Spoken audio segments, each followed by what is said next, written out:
O te whasisi latu a matalia nei te warmanga ale fono au fai tula fono. Ua pesenga o vai le nei tae au, i le alofa ma le anga le leo le atua.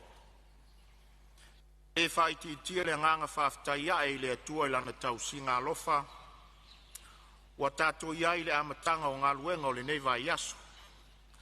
A olo tu mau pea lana wha malo longa e ala i lana pui puinga malu, i le soifua ma le ola o le Palemene. O te whatalo whatu, wai le nei tae au, i pa ia whalangia o le Palemene. I le fio mai o lau fionga e sui Palemia, pa ia o le kapeneta ma fionga i minsta lango lango. A fio foi lau fionga i taitai o le tuangai, ma sui ma malu uma o le Palemene. Le afi fio mai o sui o matanga luenga, ia o toa fionga i ofisa whaare whaavai. Whapea ofisa silo pulenga matanga luenga ma whaala potonga tu maoti o le malo. O tato mafuta foi manisi o le mamalu o le atunu le nei tae au. Ia malo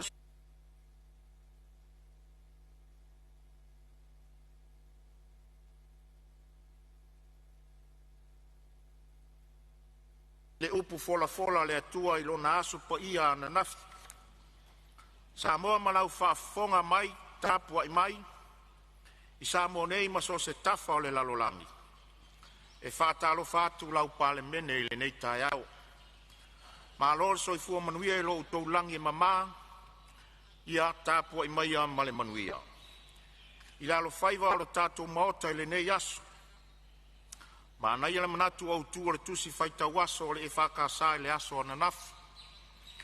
Na wha autu ina e whapea. O se whaataita inga mo tangata uma. E tau whapea nā fo se tua lalo o le whongfitalai le nei tae au. Tātou whesufi ai.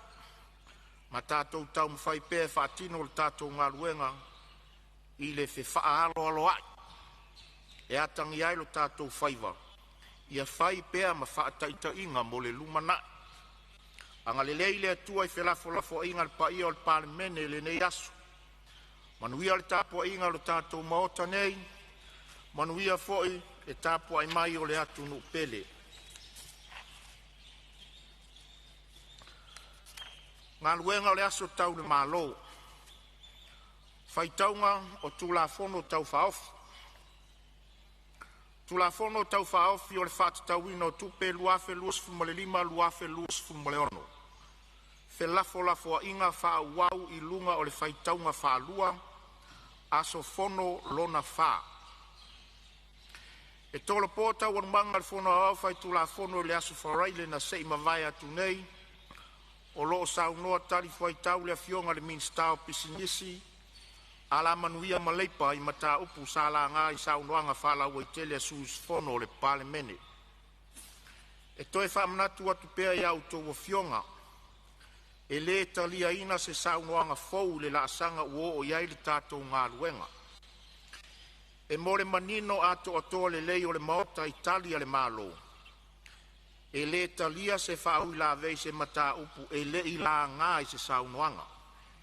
Ia manatua, ua na o mata upu sa la ngā e sui mamadu. O lea ua tāpena mai i ai le malo.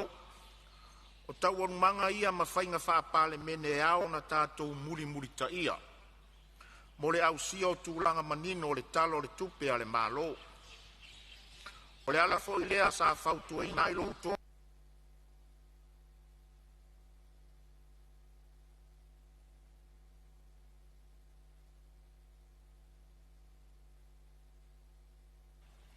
Wana se whamanatu mo le solonga le leo le tātou ngā luenga.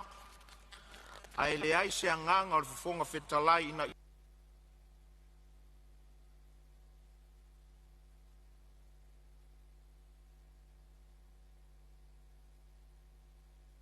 ala manuia maleipa e whaua waid sau noanga tari fuai tau i mata upu sa la ngā e sui mamalu. Ma le whaalolo lawa.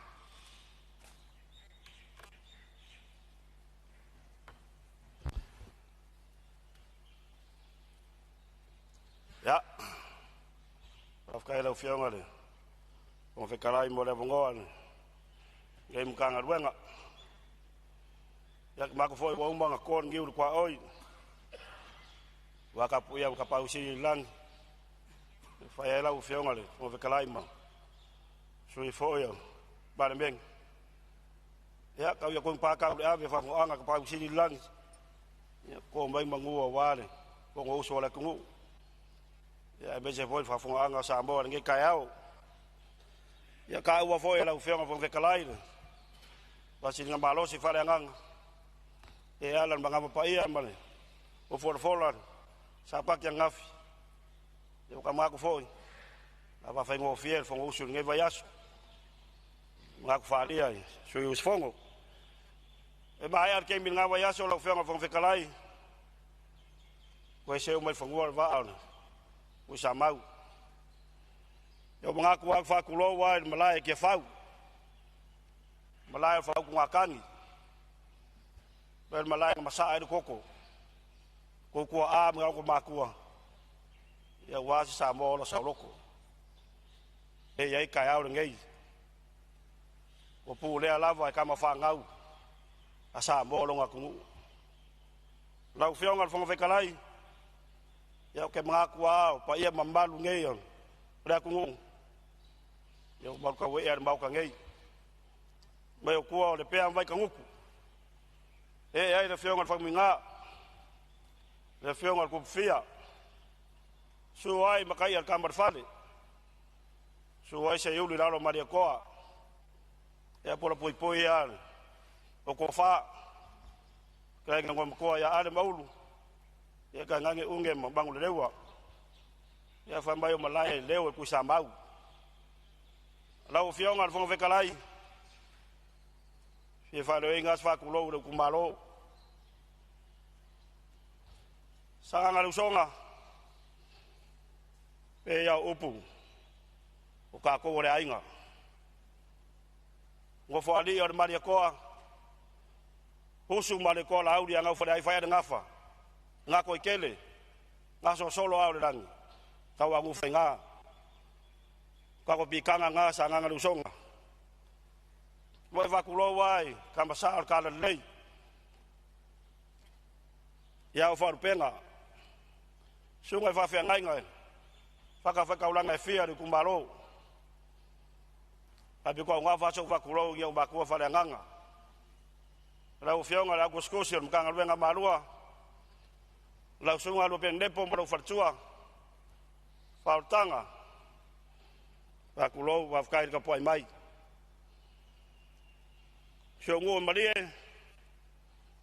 le vanga luinga foia lupe fa le kumalo va venga un de kua ya ka la ngo va se mambaro voir pa que va bi fiola u fionga ka pa fa singa suela u singa ngofo lau sunga de maria koa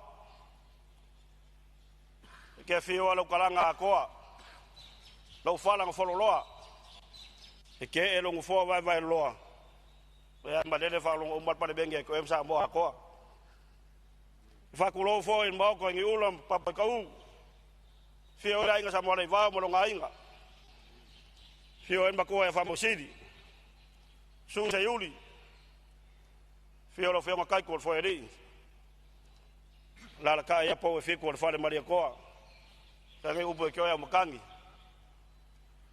fa kulo foi se ngu ko ngai ba ko palauli fa koi boilao fi ya sa nga mlai nga sa nga tu da lo fokingo la fi nga lu ka sanga fi ko ke fa va nga bu ka longa la ka e lo ka nga pa sa Tangan fale mula fo la kaua. Karo fa so ngui fenga. E fa ku lo wan mo kan. Fa da va. Pungo mo po vi. E ma ku ar ku ya kyo e kang ba fidi. Fa mo ka fio e ga sanga fo dai. Ai nga ngamboi malai. Ngamboi ko finga. mo i pa ia o Samoa. Fio lua na kama sa vea mo kalonga. Fio makua ya mangwai fua. A fio alo ko fingari po laum kangkang yermang. Fio lua usori. La amar forasa. Umbapsua. Fio mai mo apol ku ya anga ki poa in favaonga. Ya fio lo fio ngale lo eri. Sulo ko lo fa kamba lolo ku na ko kene. Ol makua fa kumasanga. Ala kai lo vanganga. Dem vai kimu. Ka ngai upo ya ki o ku samau. Par ko makausi. Sawa mala rumah malo sir ku malo. Fa kulo wak. Fa kulo foi. Kama fanga uri ku malo. Ai ko malele mo. Ka kwa mai ku mau. Ya malo se fu malo ka poi. Ka poi mai. Lu ku malo es ke go foi aku. Ya fa ka ya foi le. Pa mo mo me se ka poi. Ya la fai se leore. Ko wa wa. Ya finka fode. Kala fa ka ko pe ru ma bea. No ba ko fongo da ku. No fionga le fongo fe kalai. E ma kwa le. Ka de foi ka bulanga mai so mba lo mok. E ma ko omanga ka ngo fa lele de. Fionga sui pa mia. De ko pose de lo moka. Aga foi fa nga Samoa. Ya la ngo on miskao ngo nga fa kai.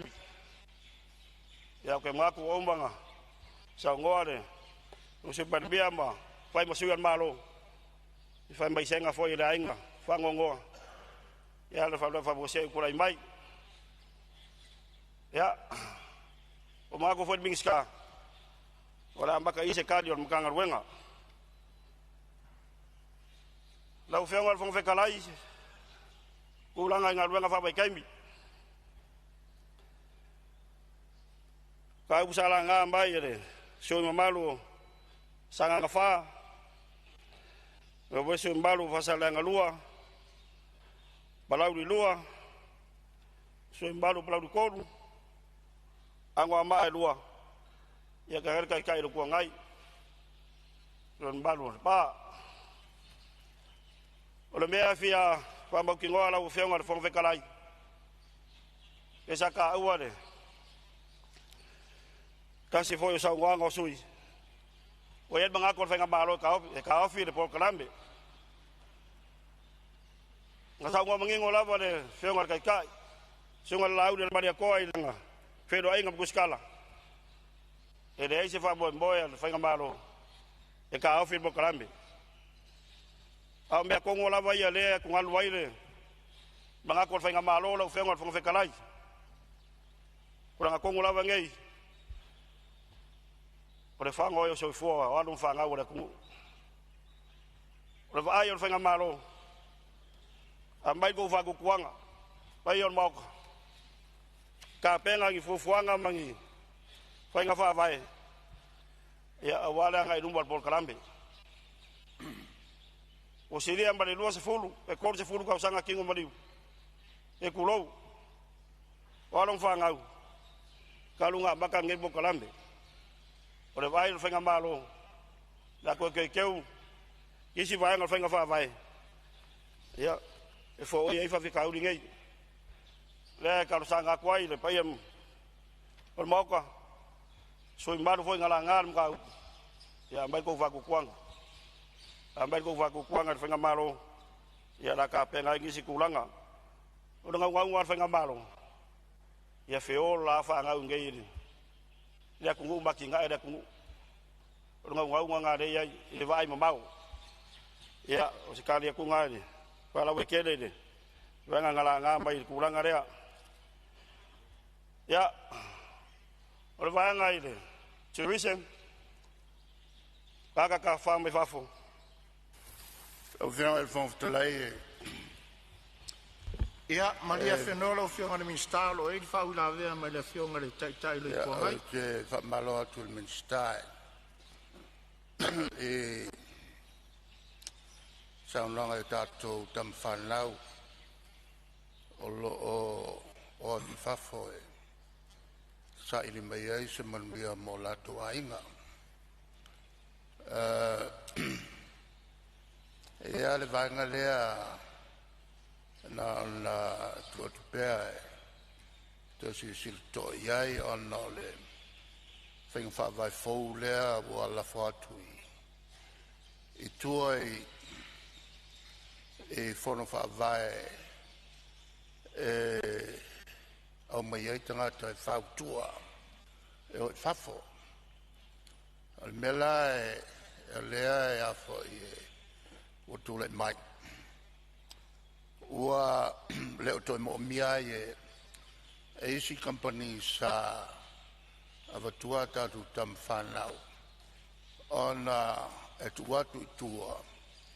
Ona nofo leo le whonu whawai ma ave iei tangata e le o e le aise lato poto masani. Ngā ruenga ia ona le tulanga lea sa wai. E iei vaenga tua i talo sanga atu e talo sanga mai. E iei le pasene o tangata fau, e iei pasene fau o tangata tuai. E te ruai lau o avatu ne o tangata fau uma. O atu a tangata tele mo kampania. O lato le toe mo miai tātou tam whanau a woloa au mai i le au fiti ma le au tonga e ma le au solmona ana o whainga whaavai fau lea na whatao tatu na ana patatia tu taftafa o le minsta e toi sila iai ina ia awane i misia tātou ia kampania lango mai ia tātou tāsanga vatu. Mano sa no lo fionga de tai le tuanga ia le fa fonga malo fionga minsta o lo tulai mai la fionga suipan mia tu atu le no lo fiong ya fa stai atalo foi le fa fonga ya me se foi lo fionga fon stai malo Palemene le tai ma tu fa tu lo wat ya ina wa tatu William me le tai fo atonu fa mo winele le tulanga iai au sio tula ia tu lo fionga ile fonftalai ya ono se me fi fa mal mala malatit le tulanga ile fenga fa vai fo ile o iai tele ai se tulanga le suinga al fenga fa vai ai na uile ile fon fa vai ina el puipuinga ali tu malo ma fioanga ma ainga tulanga nei me se foi nga lu fa ta sele malo mai tu malo pe auna sa no sole te sanga tu nai nga luenga ai tu malo manu me se ya mi ta problema tulanga fa pena ya le sa si sile fenga malo tala fenga ia ona ui mai ya ile tato wa fon fa vai le vo sa no ile hitu le eu tu mana fa au fa tinong ai na ia fo ia te lo fa vita uli pena ia so i fo ma e pe fa pena tulanga ia discipline alum fa na ia fo ia tu no ia o si fo ia ile tulanga au fa vai ina ia le lita pena pe fa pena tu au fa mawina le ngang fa lot fa stai ma lo fa tai lo fionga suipan mia ia o le foi wa lo fionga von talai ia e te fa po tua si va le nganga o le swinga le fa lave a o lo in fatino e ale tatu te loa te lea me tupu mai il fatinonga le mesiri on la tau leo avatu fa tuanga le foi fa mai ele sui Palemene to e tilo pe iai. Ia, malo sa no lo fionga ile tai le tuangai, ia le foi wa ia se to tu dai malo fionga ile sui Palemene. Le nganga le nai le wa sa no fatinunga. Il fatinunga tuaia, pa wa le o wi me fon fa vai. Ia, pe ono ono agency saia. Le sa no ye le feunga ile tai le tua ngai o le pui nga ia mo le ngai le lumana ia ngai sa mai e chinsa ngai sa tua ia le pui nga le na a le tulanga masan fatino foi training tulanga masan te pena ia lom fa dau ia ina ia le fatino le ngate nga luenga ia fatu mo winal fa maun ai siliai tau le leo sio tatu tunu la o fe ngol fo talai lo le tuna au fa mo winal tulanga fatino nga la o fe ia fa malo sa no lo fionga le tai le tuangai fa pe foi lo fionga le sui Palemene ia ola ia mo le pa le fo fa fonga mai lo fionga le minsta ia e po wai le fo i va nga la to la o nanga ma nga fa lo tu mai lo fionga le minsta fa wa sa no ia va fa lo fionga le o fe kalai ia kai foi le fionga kai ku ngai le ku la lu ia la fo mai ku fa ku kuang ia ngo mai pele ai le vai ngo kuris e ma ko kele la va o fingalo so imbaru ya perso ya fale arupo vai mangokolu o la lua vai singango lua ali pake ku pai lalo anga mo akas ya pem fale aka rakas o ke la va o banga ko so imbalu fale le ya la va o pa wala ngai makaanga ya makulanga i fai roilo ya ka ke mai e mai ko fa ku kuang pa la base e kumbalo fa rupo en ka o so imbalu e kulanga le canopy walk ya kala fia lo we ka penanga makang lo wen ya ko la borsa gi kon kala ya fa ka winga le fa boy ya le si so wenga mba ya kulanga i fai ngol ngal ya ka wa fo yele ya ngor so imbalu fa ka mo moale papse ya o ke mingei lo la tenda ngar wen ya kongo e bo ngai bon masinga bu fa kingole pa mo boy penga nga mbe la o fenga so imbalu ya o bo foi kan ngode por sidi bo ko nga alun basi singa ko nga pasi kala kupi ango basi kala kupi walu la singa ngar wen paso polia uma saba ima mongongo mapo yo kulanga lo ke ngawa ia kakanga imoi makapunge ya fa edes fu fanga fenga malo bo makaanga ya nga mo kako ya pe makaanga ngao o ngu kai kasi yang ai ya mengaku ya la fo mbaya go va ku kuanga ya la o ko yele paso longa mkanga ruenga ya kulanga bisingisi ya wa baka upedi so imbalu pala lua to ka wole kulanga le priority list ya mole famangingu pero ngale ele priority list le kanga wen ngale reserve list mole restricted ya olo marbu puya pele va ngon kanga wen lo fenga so imbalu lo ya lava ya pisingisi reserve mole ku ya ele mfainga ave ila ko mai fafo e kulanga folen ka uale le fayo le segi bisingisi o me fai poponga e fa malu lua ku lau e mo sumba e mo kanga ruenga lo siksengi e fai ele le skala kulanga le ya kulanga la vale ele lo official le immigration e kulanga le ka ua foile ele mga awai le finga mga ma ko e fa malu lua ko ele se kulanga le kanga ruenga o malo sile kulanga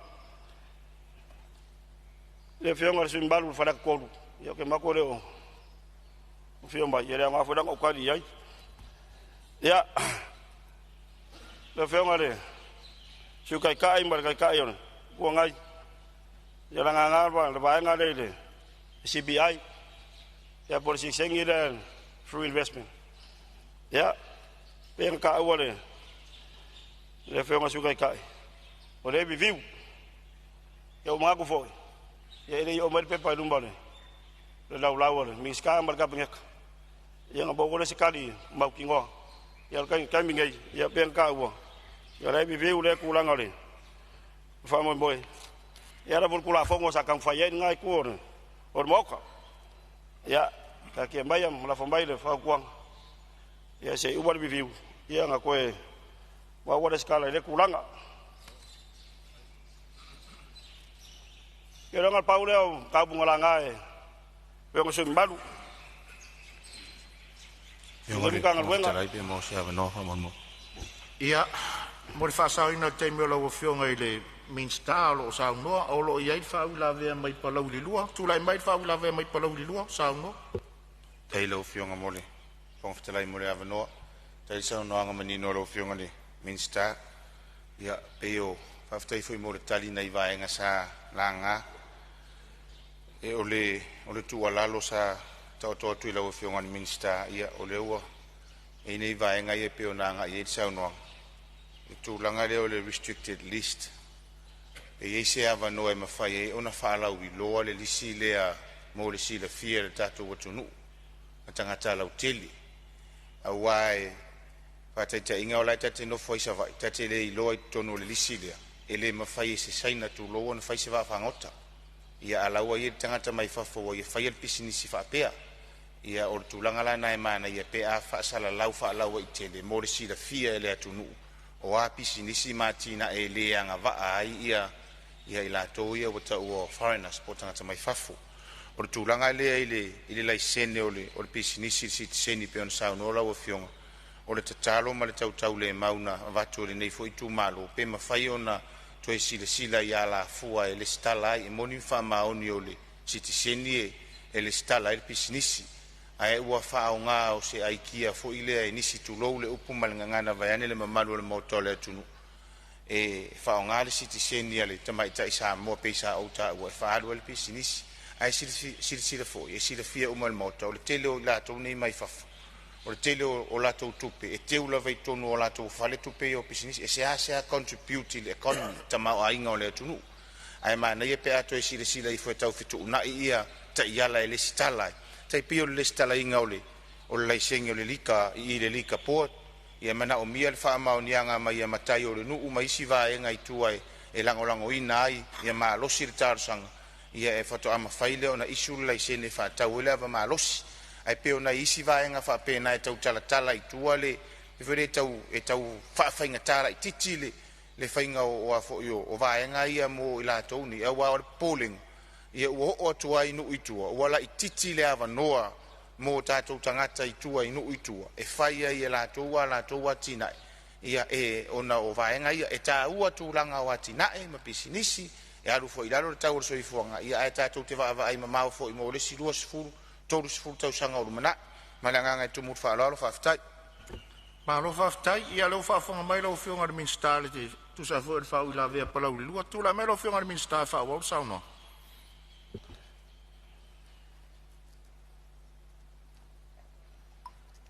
ya vatai le so fe mal fo talai e mo so ba yole e mo so mbadu ya la famba wina le tu walalo ya mala tang win fo le matanga wenga vatai so mai ya te mana to la fe mal fo talai la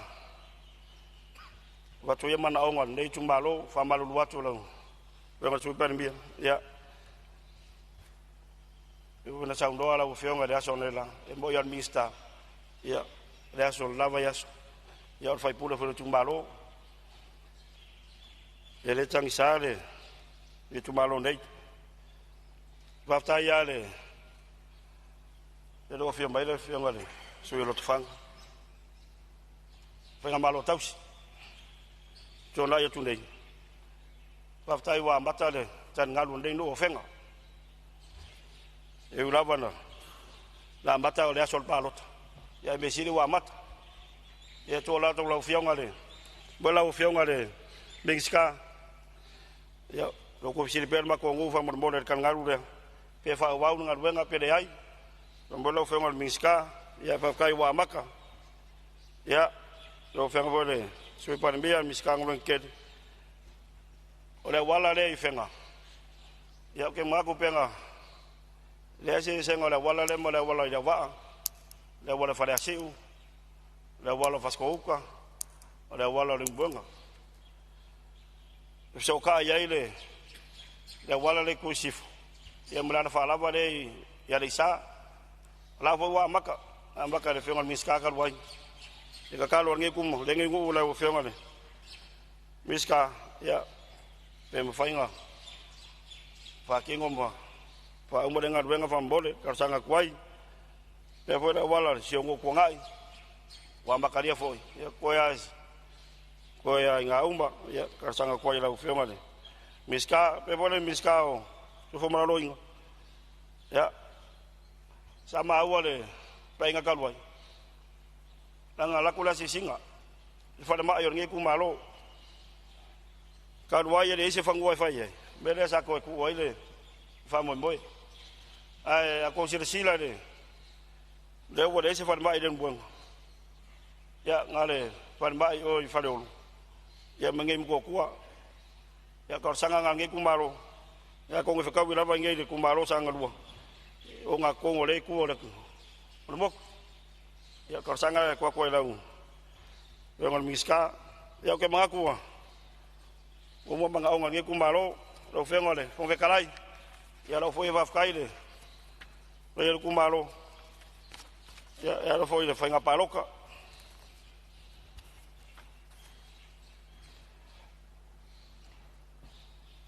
ya che ku malo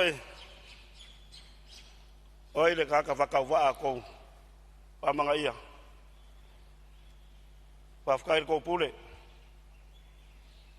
pa fkaile ko mga ia yo lo ngai se le nge fa ka va mo ko le ku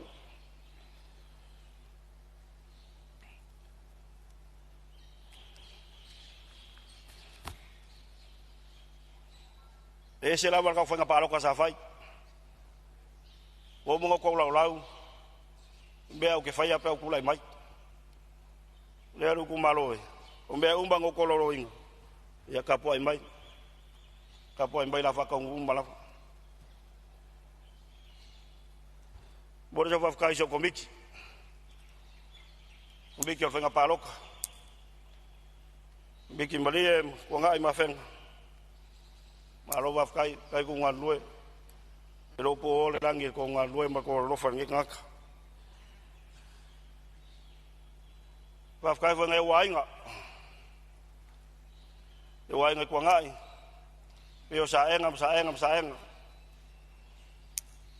enga sa kia ringo abo fai langi fo lango sa enga ya no penga ya lua e vola fenga sa enga salaf ya ke ma ko alo ka ko poi mai ya war fa mo boyan o kam fanga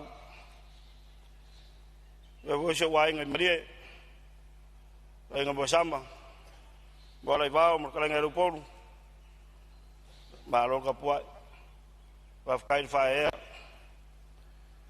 so wa ngai vai loa enga sakai ko le fio fai langi le po lango lo fio marsao va kai ko ngam bawal ka lo fa mang wi mai di yo da so fa mo boy ya pangale wo kuan malo lo fio ya pa kai mo ko lo ka ko poi mai yo wa ngai fenga yo wa ngai folanga fio lo fio marsao la fio mar kapungu la fio mar farse seu mo far kuwa e vo ngo fo swafa mar pa ka kwa ngai folanga e fenga wa fkai mo ka poinga se wa ngai pungo mo yo fa nga mo ka longa yo su ki nga makua ya ko limba ya maka kwa ngai pungo mo e fenga ya pa kai po ma kumbai kai fa ya kai bol ka poinga ya yo ke kong ba fili yo lo feo marsa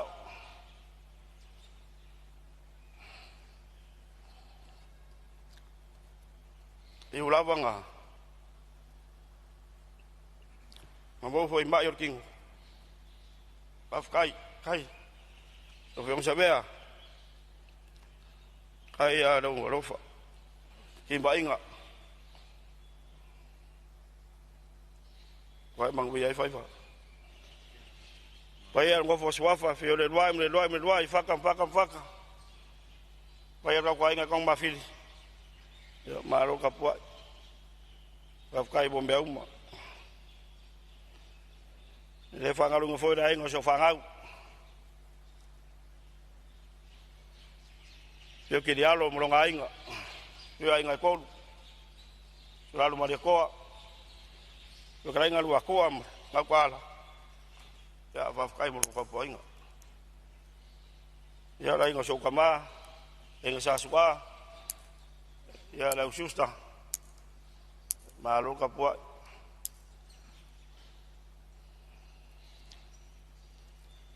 Ele fangalo inga ya kam fangau wa rengu.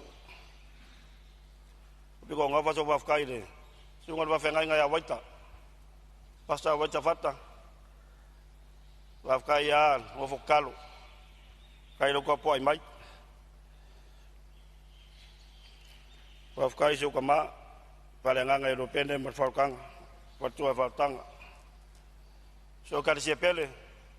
E va sai fenga. Ya va fkai go fa ya. Mo vinga fa da kusi. Ya oke mako ka penganga le le nge fa mo nga baka mo la bot versa va fkai ko mga ku ka sala ka fa ka wa ya fa ko de ko sa bo kas lo feo con cái fomo lo wa lo feo al palembia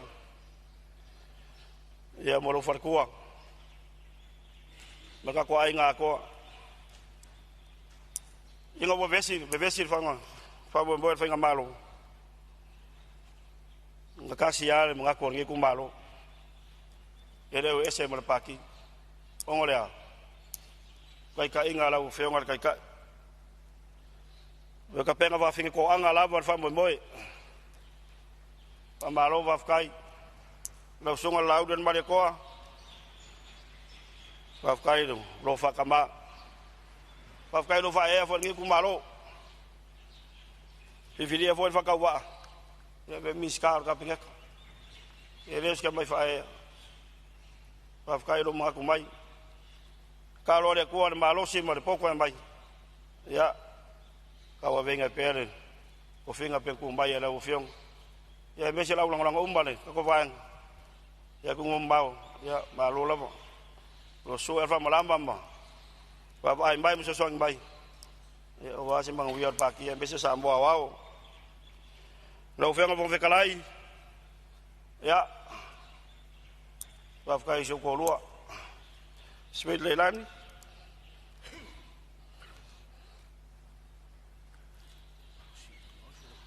Lo ke lua. E ke lo manga o nge kofi. Bapa kai lo manga ko mai. Lo manga ia so manga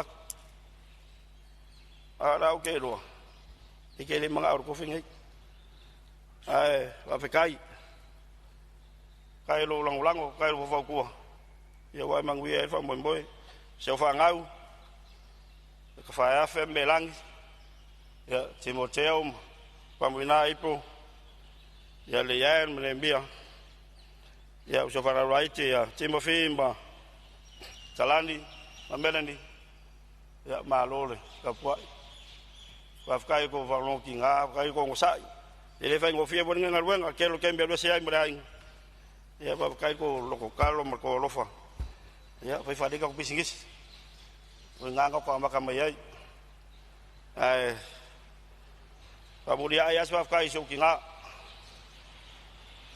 ta lo so no marifa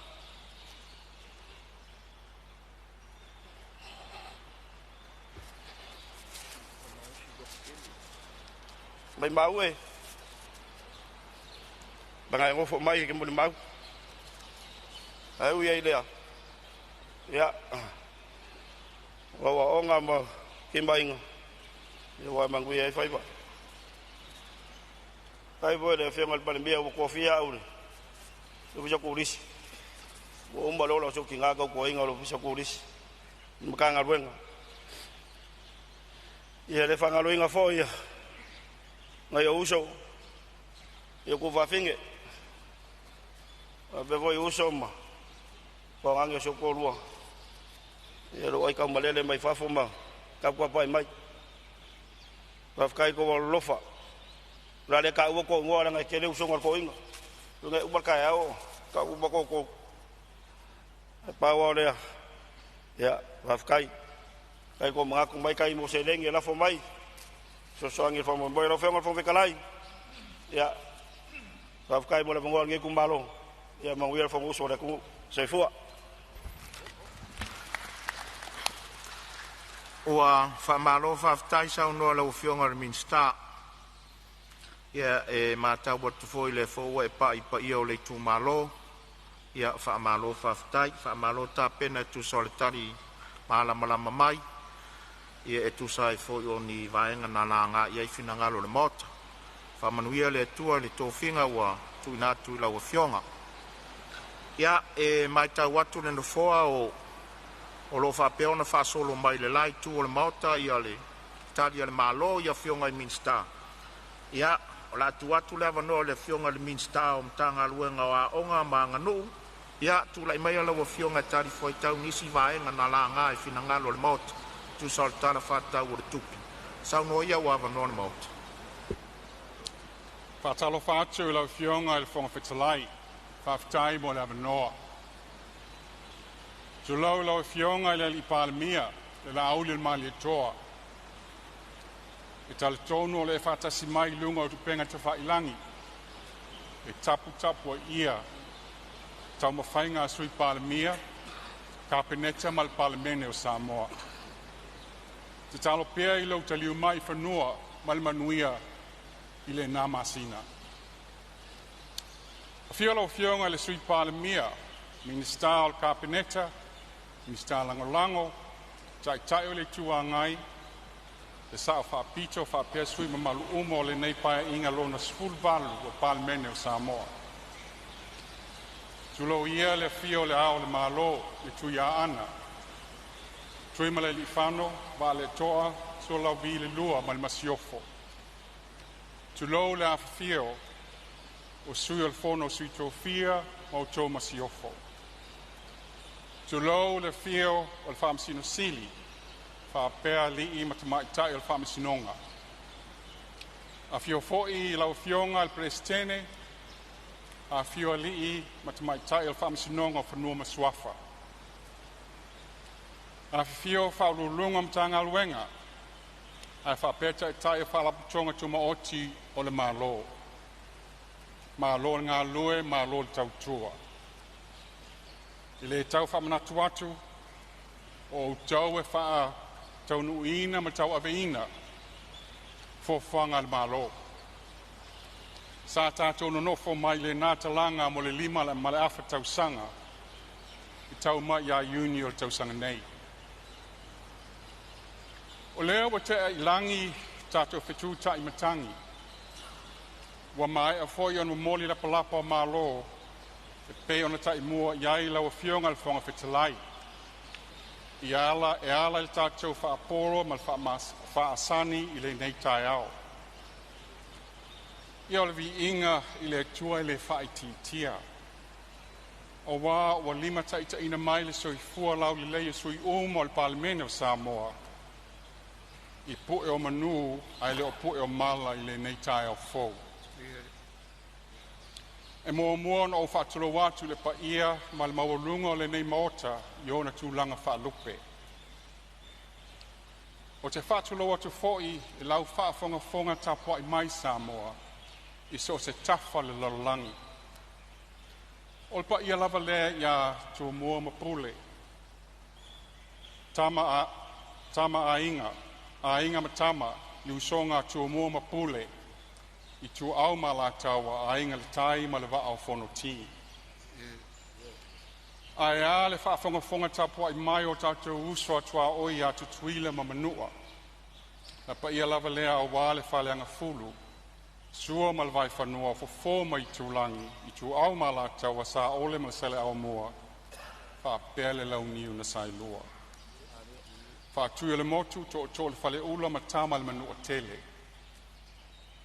Ia le whangaluina fo I le tapua inga whata whaitaulanga I fia. O tau whaiva whaatala le lei, whaanono manu, ma whaautu tangi i le langi, ia manuia whaiva le Palemene. Hopa ia ma malu Samoa, i le toi o iai se leo awa wa toa sao tupu, i o maota tapua i mau lawa whetalai. Ta alolo ia. O no o mai leo se whamatalanga i lau tumalo pele, ia ana lofino me la lua, fasto uta, a wā o pitonuu ia mata ili ili, sali oa a vano ma sātui. Le awhawhio le ainga sātuala le ainga whaalangilangi. Sūle tau whio sa aio no, le to'o le aava. Awhawhio le ainga sa le au pepe, le to'o le manino. Susu lau susunga sua, le maopua na whanua. Awhawhio le tapa au whaasasina ia to le afoa ma le ta uso. Ai la le tai, le wha le fitu, ma le tuua. Ma le whetalainga le ngō matua ia tau a vea. Ma upu ia te oe whasto. E moli atu le whawhitai le mamalu o lo itu malo pele, tupu mai e, tina ma te maitai, sa au ma tausi, i le mahalosi le nuu le au manga, ma le tupulanga te la vau. Whawhitai le whaeaea, whawhitai le lofa, whawhitai mo le whaatutuanga. Whaatutuanga lea ua mawai e le nei whaatau waa, le awa noa au auna ma tautua tuai le tu malo. O le tautua fo i lea tunu, e ala atu i le sofinga mai le tua, mo le wha le leia o onga o alo ma whanau, al tatou atunu. O le nofoa o le tu malo, o ma whai ai o na wha awau lau tautua i le tu malo ma le atunu, mai tausanga i tele. E whaaftai atu fo i lau komiti ngā lue, o lau au whai ngā luenga, o wōma e masani, o a inga i whasto uta, whaapea Samoa, mātunu i whafo. Whaaftai le ngā lue, whaaftai le lofa, whaaftai le titalo. Ma le lango sua mai, o tau lau lo tātou wha moe moe. Vi ia le tua. Ia tapua i maia, ina ia sao mauli, le launga wha tau pōpo le wha manaia, la o tau sui whai pule. O launga fo i le nei wha minisita, e tali atuai i whesili o tu mai e sui mamalo le Palemene. Lau fionga le whonga whetalai. A batu le wha malo le wha fohino le tatou fono. I le whaingo whio tiute a meise o le wha tonu whalawina o taulumanga o le tatou Fonotaga. Malo le on sai, malo le wha toa. Au o tō manatu i lau te whinga wha minstawa o ngā manga nuu. Na o mana tuai leo tau sanga manau ta inga a mātua, ia manuia tau mawhai ngā whanau. O lo o ao hina i Samoa nei, mātunu i whafo. O le te talo a mātua, ia manuia tau mawhai ngā whanau. I lato a onga au awa le tapua inga a inga, ma le tapua inga le atunu. O le wha moe moe, ia tūla i maingi tae au se tele. Ia wha pēnā o na mawai se ai, o le atunu mo a tae au ma le lumanai. Wa o onga, ma le tatou anga nuu lau fionga le whonga whetalai. O se awara lau papa le e so ai le taimi ua tuanai, le taimi le nei, a tatou mo onga, mo le lumanai manuia. O se vainga tau i, a le tatou matanga luenga o a onga, e fōlinga wha tau waa, ai a noa manea nā nea. O se ao onga e tū mati e ma ato o toa e mawhai ai e so se tama whanau a Samoa, o na whailo ma ta pue o na ngā waa, ma ta leni whaale nganga, whaale nganuu, whaale mawhauwhau, ma le whaale tino, ina ia wha tonu whalawai ana whai unga mo seo langa manuia. E whape whea o na au siele nei wa ainga tau lai. e au sia pe a tātou wha amalo sia le whaitau tusi, a mata mai tu tonu o a inga, wa senga a mata ma le tūlanga loa. Wha le leia o ino whanau, e whai a o ngai tino u, ma tāle nia i o lātou tu whinga. Ia lava le whatu peina o onga wha awau o whai a onga. Wha amauti noa le whai ngō fio na mauawa noa tu tusa, e wha onga ai so se tā mai titi, e au noa ma se wha ai tu au i lona nuu, o le tamao a inga o lona a inga. Equity of access to education. Whaola ola tātou ngana Samoa malanga nui tu tonu a o onga. Wa mauna ia to mai manga waa whaatena kolosi. Ma whaiai o na ngalu lua i whale whai ngalwenga ma se lalolangi e wha moe moe i au wala tauatina e whaanei o na pō. Lau fionga le whongwhetalai. O nisi nei o vaenga o le awe iai lau wha mua mua. Wha whaingo fie ma launga te sia. Wha lau te le ina awa noa, mo a o onga a mata mo whana witi, ma wha le lea o ma onga inu i tua ina ia aua na i ngalo sa tamai titi. Tūmati e ma tala whea ngai, ia sosolo le leisi la pasi o a onga, ma mana onga tawati ai o la tunuu. E au fia ai a onga wha amatata ese, wha pisinisi, wha pea wha asai nisi ma le tuni kolosi. Lango mo whai a onga. Si i tia le tū lango whai a onga e ala i a onga wha au wau, ma wha le leia mea whai ngā luenga, ma tutongi o whai a onga. Whainga wha pā anga. Wha amaro sia le ngā lue whelango mai o mātua, e ka le sia le au whai pisinisi, wha laputuputonga mai atunu utua oi, ma mālo lo fisosoani mai la tina aina o Samoa. Tūlanga lavatia, wha usia whale a onga ma poloka lame, wha le a o onga, ma whai o na lavatia ai, ni wha lave wha le nātura, wha ma ioti po nisi tūlanga o ngonga, e ona tūla ai wha fo se i mai e a whiai le lalangi. Lau fionga le whonga whitalai, o la li liu, se tala i le talo tupe. O le se lengi tu mai le mtanga alwenga o a onga manga nuu, mo le nei tau sanga wha le tupe, e mātou te talia ma le whawhitai. Ona o lea e mātou te iloa, le ngā luenga whita, ma le mai a ea, na tau mawha iai la fionga le minsta o tupe, malana mata ngā luenga, e lufi wha le lei le tamao a inga o lo tātou atunu. E tele ni mata upu, mani tāwa sanga na la ngā mai e sui mamalo le maota. O lea la o la tō lau watu le lisi, o wha mawina mani wha matalanga.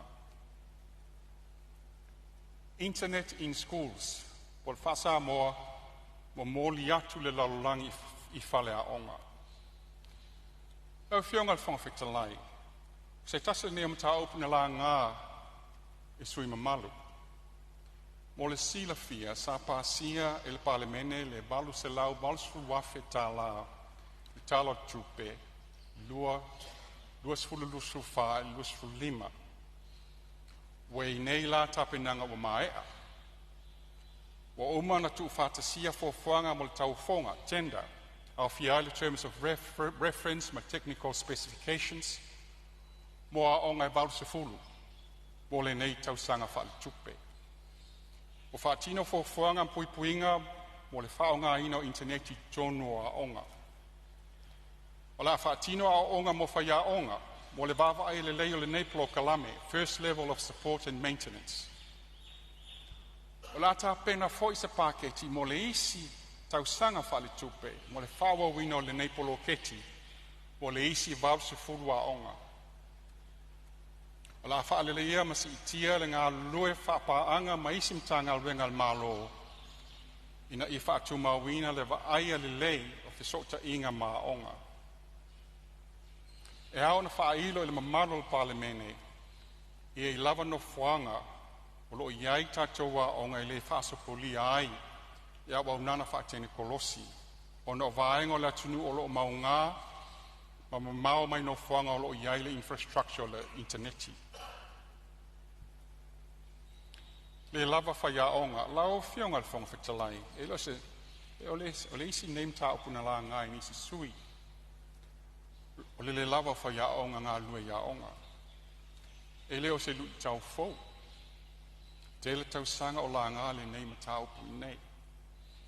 Whaamanato tu fōi, te le atu nutua o ye New Zealand, e le lava fōi la tu whaiaonga. O mafu anga o whaamawai ai, pe o le 5% o whaiaonga i tau sanga uma.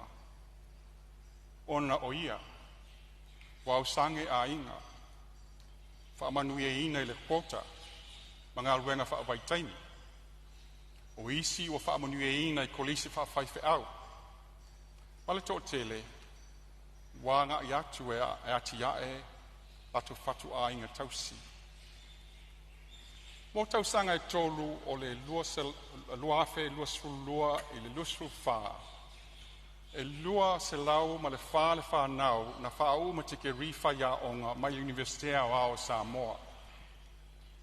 51% o i lato na maua lato teke ri o le Bachelor Education Primary. Ai o lo tam whai pēr e sa ili ni au wala i si iti aile whai numela lea o whai ia onga whaau mai Universitea. O le iele fōwhanga le mālo e si iti aile tausanga li tae o le i le ono sulima. Ina ia mawhai ana wha wau pēr le tau tual to tele o whai aonga e fia ngālu lua pēr.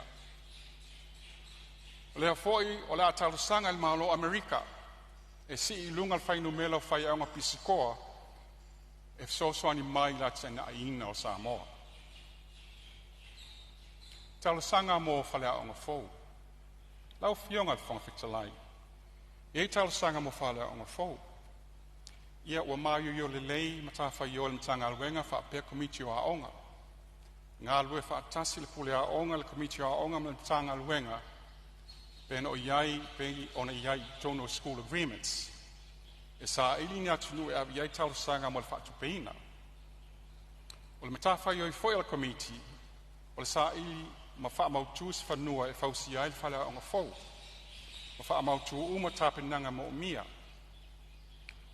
O le isi tu tāua lau fionga o komiti o aonga e tāpai ina tusi tālo sanga e awe i tātou donors. Sa ili so swani mosa se leni a wale whatu peino nei ngā luenga. Pei ona iai le malo saina, Amerika, Japani, le tele ina whatu peina tātou ati nae tāua ia. O le whataita inga le leila o fionga, e tolu whale aonga fōu o lo whatupe le malo saina. E au fiaia pia primary, le pia primary, wa St. Teresa Primary School. O mai a whoi ona sai nia le whenganga ma le malo Amerika mo le whatupe ina o le whale aonga fōu, mo le awhio anga o saina ma tua mua. O mai a whoi ona sai nia le whenganga ma le malo Amerika, mo le whatu peina o whale le tāua se i tulo, mo le aonga tūlanga lua mangiangi. O le nei ngā luenga wa matalia mai fōfue mai ai le masina fōu. Mo le tātou kolisi mo ala taua i se sifo. O le taimi nei o lo tālia le sai nia o le whaingainga ma le malo, o le whatu peina mai Amerika o le nei kolisi fōu mo sa vai. O le nei fōi so swani, o le anga wa i aile whausi e ina o le whale aonga mo St. Paul si tāwha ingata. Tāwhasanga mo le whale leia o whale aonga. Lau a fionga le whonga whetalai. E le nā tia nisi o whina ngalo o sui mamalu. A wāla tō whale aonga i whia whale leia. Ai au whoi o na whailo atu. Lo i aile pasene o le whatapu lao o lo i lalo o le vaenga le tupele e abatu one government grant o ngā luenga whaalelea laiti mai na maintenance pe a mo o mia o le whaalelea o whale aonga. Mo aonga tai tasi e 5% le maintenance mo aonga. Se fata ita inga a fai lua se lau tolsu wafe le se leni le e batu ia onga le tausanga mai le malo. E whaatanga na whaonga le lua su tolu wafe mo le wha le lei o whale a onga. O leo te fuafua te tau na mawhai na tuu I lunga le pasene lea pe a tala sanga mai pule a onga ma komiti o a onga. Appraisals ma increments. Sata ua fo inisio fina ngalo le nei mata upu. Ai o loo whawawai ngā luenga la tātou pisa si ma le mata ngā luenga. Na ia whata oto le lei mai, ma io ala fua mo taui ma wha manuyanga mo sosi tangata. Whai ngā luenga ila mai ai o iloilonga o la tau ngā luenga wha tino tau sangata I tasi. For performance appraisals. Kon karate a pule a onga.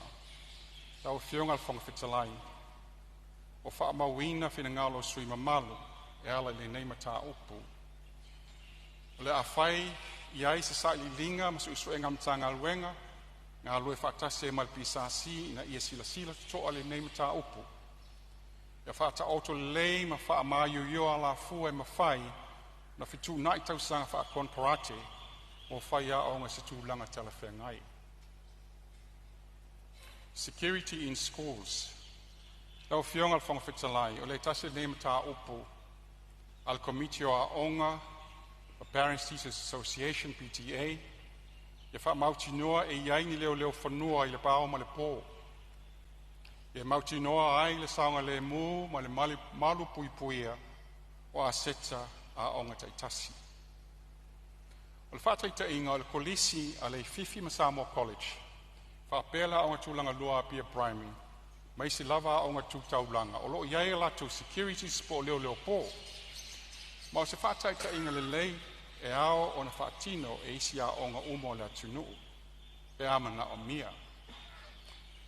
E ma whai fōi na sosoani iai whono whauwhau tua a onga, a le soi fua maloloina, ma e wha malu fo iai whono a lii ma whai pule o I tū malo taitasi. Tutongi a whai a onga o a onga a mata. Manatu al mata opu muli le neila o fionga sala ngā I sui. Lo iai mo le whasao ina le taimi o lau fionga le minsta, o lo iai whau la vea mai a sa whatalua, tu mai lau o fionga le sui sa whatalua, sauno. Ua malia le whaalongo I le lau saa le fionga le minsta whaafutai, o na leo a whea le mea ni tāsa ngaina, na o se whaupopo na I titi lava iai. O te manatu tele I saunga le mua ta mai tia onga le taimi o a onga. Ina imwhaina iaini security tono lo toa onga. Ona wa iei wha lave tupu mai talua ia. Me ne whala au whasaina. Pau lea lau whiong. Na an wha popo atu. E wale ngata na o ni leo pō. Ai iai tonu. O lo toa o a onga I taimi o a onga. Ia ni leo po security. A wala wale saunga le mua tatu whanaku. Ia ole tau whaiatu le lau whionga mista. Aftai. Malo sao no sui malu ia o ia mo le whasao ina lau le taimi lau fionga le mista. O lo tūlai mai le whau la vea mai a whale atatasi. Tūlai mai a sauna. Te le fia whala lave le sa matango fia le fionga I le mista wa o ngai whawhitai lau fionga le whawhitalai mo le avanoa langa le sa ta uai lau la unga ia le pia nganga whawhitai whale a onga ia I lua le pia primary school. Ma le whale a onga le a St. Teresa. E o lau sosani atu foi lele ono o mānei ai o whale a onga. Ai wā piapi e le eini ma le taaro. A pe eo whaatasi le whaatau ai no whale a onga. Ma le ei o se ono ma le taaro. A le sa tau whaaso tai atu lau tārsanga e le tasi tesi ma le varo miliona le poloketi. A whai o le vāenga le o poloketi o le tutoe mai le sino fo inga. Ai ma whai o na whaase e mai e fsoswani whale a onga. I ma le taaro. A wai le se whaafita uli mea tau whanua. Peon sila fia le sa il whanua le ngā tai vaitoloa. Sa whao ngā fo il mālo fo le la fo ia il lapis. Pei tai ane na mai alo na wasui no whanga ia ngā i ave il lapis. ia e le senga luenga le malon to fai fa le ile no fa ai manatu le a fai tu sai mal finangalo ai fa ato to ile matango fio nga luenga me fai na fo tu na fa nuai te lo lava tastes mal valu miliona na a fa pe fo ele o finangalo na malo ia le o matu atu ta fa lo fio ngal minsta o le so dia wai fa fi tau le tau fa nuai ai mo nei a inga malinu o te lo la e fa nuai ina ia fa ato to ile matango fio fa lao ala tu le mal fa lo ia ngale o fio ngal fon talai ia se tu atu fa sa inga le taimi o le fio ngal mista ia on sai malava se tu atu la va no ia fa le talu le tu la imai so fa le tas fa tele tu la va le fio ngal mista e se mal matango fie mal mana i o le forsanga ia ai se sila foi lau fionga peo no tau sanga inga ngā le tolua o ngā turanga lua i tono whale ata lua wha se lau le au wha inga o tamaiti a onga i le a onga turanga lua e tasi e ono afe tamaiti te tau o nā o onga o lo i te tono o le mātou i tū malo tū mailo i whanua o mtoa le ia mas fanua o leo tanua tu fala onga va yusu lo fionga ona o le atoe fa fo isia le fanua o tapo sa o lo fai ele onga tu nanga luan malo o le ise fanua i va yusu ona o tu atu o va yusu o lo ye mala ta alo le malo o lo mai ia na te sirafia le o lo ye le onga sami le o lo ye temi nei o le nganga le sa abatu e ise sosoani e malo i se fanua i tua atu le mea o lo fai i a onga ia se isi itia i le fale a onga leo vai usu ina ia te le e se a fanua e mawhai ona fai le a onga lea o te teune sao o ngā luenga i ar komiti o a onga ma komiti anu ai ale ai la se fanua e le iloa la komiti po fea o le a ngā ia ngā i pau le sosoani na so sonia malo e fai ona o mai e pe ona nganga le la ufionga ai mo le atu fa tele ia mo le fa manga foi o mata upu ia mala ngang fa lo fa tai ia se tu lai mai lo ufionga le sui par mia lo tu lai mai al taile yo me sta ya me se foi ufionga sui mamalo ile tu langa iai o le sir fiel nei motole tu langa iai tato wa onga tulanga ia i whale a onga ma le te lo isi vaenga lo tautu atu i le ia i komiti a onga whinga whawaina le sasa wai le sa tautu ai lua fisu tasi lua fisu lua na matailona watu le OGG le government grant whatino ai a onga peitai ua tupu tele ai whaafita uli. A sila fo i o lai whale aonga. Ia, mo le te ngā whatia i se community, ia po se komiti aonga, o na toe whau se whale aonga. O le aua whau el malo mai so soani. Lona wingi. Ia la leo le sao noa le whionga minsta. La toe ilo wheki whawai. Le tele aonga na tai tolu se fulu, tai lima se fulu tapuni. Te lala onga te lima se fulu ili. Lai tifuna le ma le lua se la. Ile atoa whaia onga. Ono lo fua whaia onga. Ile lua se fulu lima whaia onga. Ia tamaiti il whaia onga tas. Tuala ia mātou. Ia, e tolua onga na le tolu whaia onga. Ona ile atoa se valu se fulu tamaiti. Whaing whawhaina le sa wai. Te usanga i tele. Le ala o te titilu. Ia, ele toe fitu na. So tu nai ina ia mfai to tu fata si fai ina isi a on ia la titifo ale lua se lau pe siliat ia pe tu langa le na ole ina i tau fo ina is fa fitau e ala fo ina i se leni mal fa so ia e tau fo ona te titilo ona ole fa mo moenga leo le lumana o to walo mata tu fanau ia pe tu langa le na yo le ai anga me ma lo fenga fa vai lo to to ai awa nau sui mo le manuia ta le fina ngalo yo mauta mana ngang fa lo ma lo fa tai lo fionga le mista E ono lea o tātou o mai i taimi malolonga masani i tai au, o te vairu pēnari saunuanga lau whionga ni stawa onga, maanga nu. La mwhai on whau au lau saunuanga pe atali umari tātou malolonga. O te whasisilatu o whatatia ese nei tau unumanga i whono au whai tula whono, o lana malolonga masani i tai au.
test.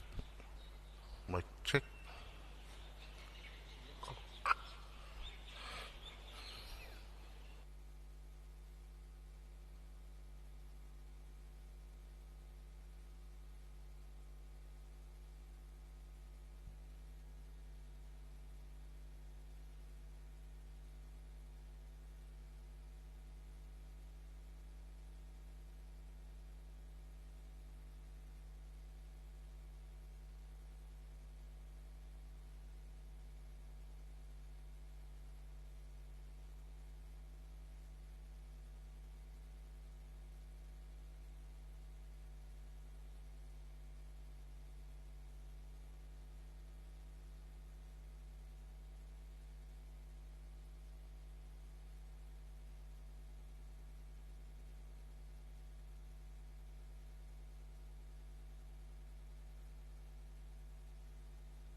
O te whasisilatu o toi amatalia nei tau manga le whono au whai tula whono. O te tāpala o whionga sui Palemene mo le lafo. Aftai, lau whionga le whongwhitalai, o o le atu le ngā whaftai lau whionga, whai lau tusima le pai o lau fisa, mo ngā senga foi o le nei tai au, o le ua maea pa le ua olta li ngā sua, pai o le Palemene ma le tātou mauta, e o na iai, e fwil manatua, mo le whasiri ngā malos, whau wai, tātou ngā luenga, malo whaftai, ia le tua i ana mea lofa, ma le soifua tau tua. O whion whom talai e le tui tau whailo, whangā salonga, tātou ngā luenga, ma le wha moe moe, le soe e te tau ai, o na pasiel tala o tupe, i aso le neiva yaso. Lala lea o lo tulai, ma le whaalo alo e, whaatua i le lafo e whapea. Ia whatatia ese, tula fono tu mau tolu tasi pui, tolu lua pui tasi. Mo le suia o tato i tula fono, mo le fono le nei e whapea. Lea whau au pea tato tau almanga se ia ulia le tula e tasi, i lea o uli. Ono whatatia ese lea o le mo se malo longa, tato tu e tau au fiai i le tula e lua i lea o uli. Wha wawai se ia ulia le tula iwa, i le afiafia na nei, o tātou tōlu po ai. Le lafo lea lau whionga le whangfutalai. Whalua le whionga le mistam tanga luenga o tā longa, ma aranga o ar fia whapea foi le whionga le mistam o whatoanga mwhai ngā whaiva. Siri, o la whamaunia le lafo e whina ngā reisa no mali ioe, au ese le le ai. Ua manu malo le ioe. Le whanga solo tātou ngā luenga tusa o le lafo o whamaunia. E whatatia ese tau unbanga mo le malolonga lo sao no le whionga le mistawa onga maanga nuu. Ai o lo tula i mai whau la vea le whionga le teitai o le itua ngai. Ma lia lava la o whionga le mistawa onga sa itu atu mua mua le avano le whionga le teitai o le itua ngai. Tula i mai lo whionga le teitai o le itua ngai. E lo whionga le whongftalai, malo atu i le whionga le minsta e tusai o lan Fonotaga. E luana e mta upu fi tau tala i ai tau tele le tulanga lea o le tau mwhai tu whatasia o ngā laiti ina ia lava i tamaiti i se a o ngā whalea o ngā ina ia moa po le lua se lau whaletau lea mo le whawhitauri whengai matatou e le tūlanga o whaiaonga. O le whengwhawhaile o tu whatasia. La mata mai ina ua uma i a le ofa. La mata mai lalena tamu whai tu whatasi i a aonga laiti ma le aonga mua mua na taponi i le tūlanga le laititi. O le aonga sa whata. Taile ai ona ua o ifo ia to tele yuta o tule mai ia le whionga fo ia pule la meko a pule la meko le fo isa fa i tonu le kapeteta ia mai o se swinga tau tele lea ona ua tele falea o ngā ua malepe taluai ofa la malepe i fo i male falea o ngā le pā falea o ngā whanga le whatasi ai mawawau. Te mila lea na whawelo fo i mwhalaonga o lo tufanga. Na whatulai mai lole o le whainga whawai lea. O le ala tau te aluai. E le tulanga lea o le aitinoa i whaiaonga mesili. O le ala fo ina lea sa mātou whautua inai a le fo apo mai. E le saunanga le whionga i le Ministare to tilo i tūlanga.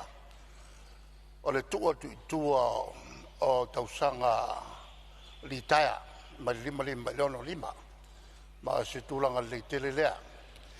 O le vaingalo na lua lau whionga i whongtalai.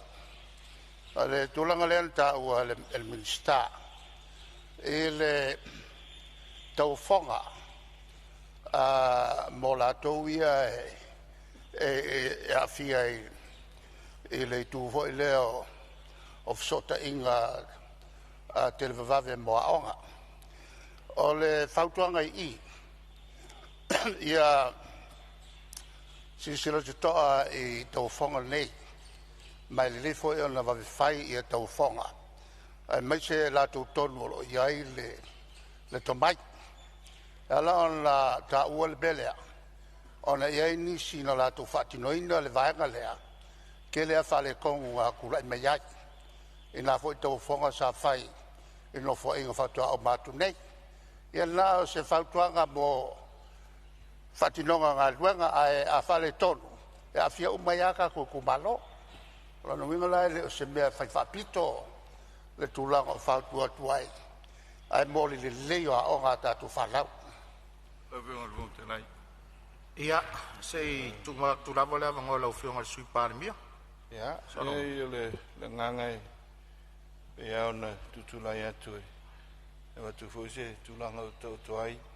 Ia, ona pe aona sit fia. Ia, me sa tūlanga whainga whawai tu. Sa tati ai. So wede sa sau noa i le tau whonga sa whaatino ai. Ia, i le pai inga taluai. Lau whionga le whonga talai ua whamawina le tūlanga o le paititia o whaiaonga me se whaleaonga.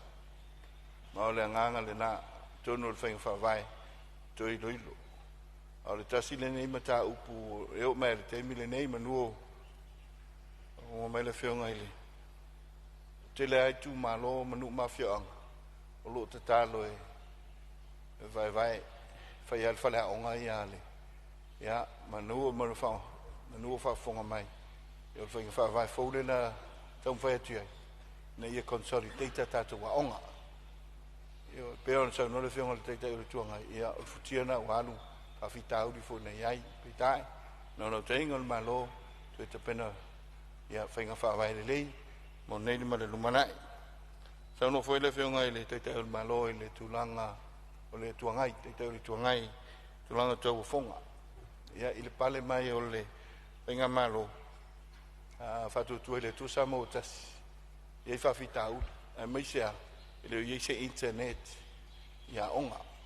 Lea sa tau mwhai, whaise whafo tala whengai, si teimi wawi. Lea la ma mawhuai, o na whate atu le walu se lau afe, whatino i le internet. Mai olo ia, isi awala ia mwhai ona whaonga aina, teimi tala whengai. Ia, pea, a mata ona whale tonu isi awala, mor si fia, tolu awala mwhai ona whaonga ai, tūlanga o tātou satelite, tūlanga o tātou cables, ia mai se fwere tūlanga o tātou wifi, e mwhai on whaonga aina, ina ia ia le connectivity, i tātou waonga. Ia, ma le sosone atu lea, tādian malo, le ngang whalor. Malo whaftai lo whionga i le sui Palemene, ia, o le aima wātou na whua, ia, o stoi pōpō wau, whainga whawai. Ia, o le mai o mata watu, o leo tula i mai le sui o Wai monga wha lau whionga. mai ngalo whawha mo mori ia tula i mai. Whaftai tere lau whionga mo lea wanoa. Lea i fuisa ngai ngai Mai monga wha tula i mai. Tano wha alele lau whionga le minsta e me se whaili tali mai i ta upusala ngai sui sfono. No le sa whea le nei tu malo le mātou whalea ngā whaule le ma lifa le pia primary e whaftai tere lo sau noa lau whionga o le ua a matawhanga solo ia sota inga wha teknolosi ia au le i talaina alo ia le masina fau e taluai lau whionga o leu sau noa marino le whionga sui Palemene le toi le longa whainga whaavai ia manatu ao o le tele o aonga tūlanga lua ma korisi ia sa whaavai tu malo i tua mo le anganga ina ia fifio matala au ia ia alum whanau i tu malo i tua ia peita iane o maitauina pele whaatu mulia o le matoa aonga le malefa lau whiong se sisiliane whainga whaavai lea o le whale aonga fau lau ei nei ia tapula ao le o le tolsu lima na i le tolsu fulu walu ia tamitia aonga le potu aonga ina i mawhainga whatia le whai aonga o na oina i alum whanau a whaila o le a whaatuma wina pele whaatumulia o le mātou aonga le marifa lau whiong ia tala tonu foi o le whainga tā foi le isunga i whai aonga o na tau mawhai e au tau ina i alum whanau ia ele mafai anu tuua le lolofi mai o matua e fia au mai o latou alo i malifa ia o le agagana na ina faavae ia isi e tatou aʻauga tulagalua ia tua i tumālo mafiaʻoga itua ina io agaʻi pea lo mafanau le itumālo i tatou aʻoga io mae ona faavae ae pei faafetai o lea maua le saunoaga o le fioga le sui palemia o le latou iloilo faiga faavae ia ae na ona toe faamanatu atu lau fioga i le faiga faavae le i le matou laumua le imalifa e faafetai ma le avanoa Malo faafetai le sui faafetai folofinagalo ia o le ae maua atu lana foa ia o le toe matimati ao faiga faavae pe fona saunoa le fioga le sui palemia ia ia fioaga e toʻalaiti ia aloga fanau ia ma se vaega foʻi le ua tuʻitiiti ai ma le ʻaufaigaluega ae a o mai foʻi le talafatai ia pia ia ua toʻatele alo ma fanau ia ua avea foʻi ma luʻi tau le galuega lea o le uio lea ia o le maua atu o loo ua maua mai le fioga le minista faafitauli ia ia la fea atu i laua fioga le minista le foʻia o ia faafitauli tumali mai laua fioga le minista ia sei on saʻi mea laua fioga le minista o loo iai le faauilavea mai i le sui o loo faauilavea faamole faasaleleʻaga tolu tulai mai sauna Faafetai mo loo anoa faasauina o le saunoaga matagofia le fioga le minista ia sa ou taʻua i laʻulauga tulaga lea o le school connectivity manai ati lenā e ua maitau atu lea latou i faamalosia pautulaga lea e tatauna tu atu i taʻotafa lao fioga le minista ona i totonua ai o i aʻoga tulaga lua ia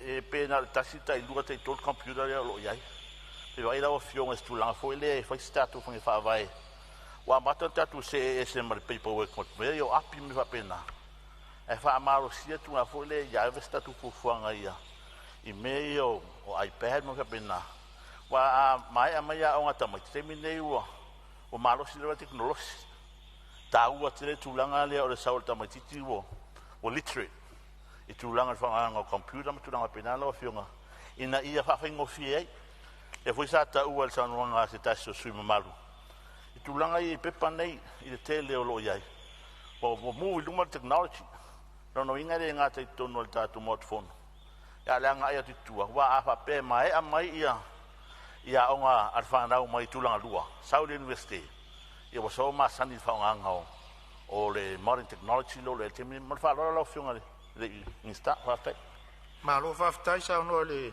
sui mamalu ia o lea foʻi faamaua e saʻo sa saunoa le sui uiga i vaega ia mo school connectivity ia e mese le tulaga foʻi le ia le internet e fesootaʻiga i taimi nei ia o faiga faavae lava ae lafo atu i lau fioga le minista e faauau mai le saunoaga lau fioga le fogafetalai ia o lea e mau atu o lea foʻi tulaʻi mai le sui o vai mauga tolu ia seʻi tulaʻi mai e saunoa ia faafetai lava e laua fioga le fogafetalai mo le avanoa faatalofa atu i laua fioga e maise ia le sui mamalu uma o le palemene lenei taeao e i le agaga e le matou te le seua ia le saunoaga matagofia le fioga le minista ia le aga o leai faafogafoga mai se matou i tumālo vaega tonu ia sa laga e se matou tautalaga o le i tutauaʻoaʻoga lau afioga o le manino o saunoa manino foʻi le minista o faiga faavae leua iai ae mai se mo talosaga o ni faleaʻoga po o ani poloketi tetele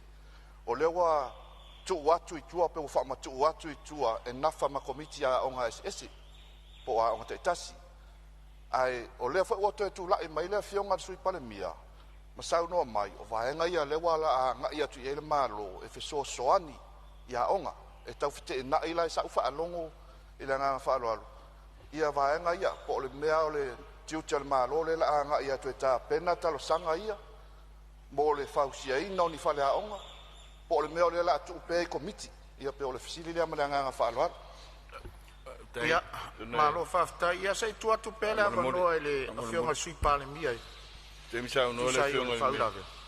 Aftai lo fionga fionga telai. Te misa no le fionga i le minsta. Ia, ina ne i faitau e se tui le mape.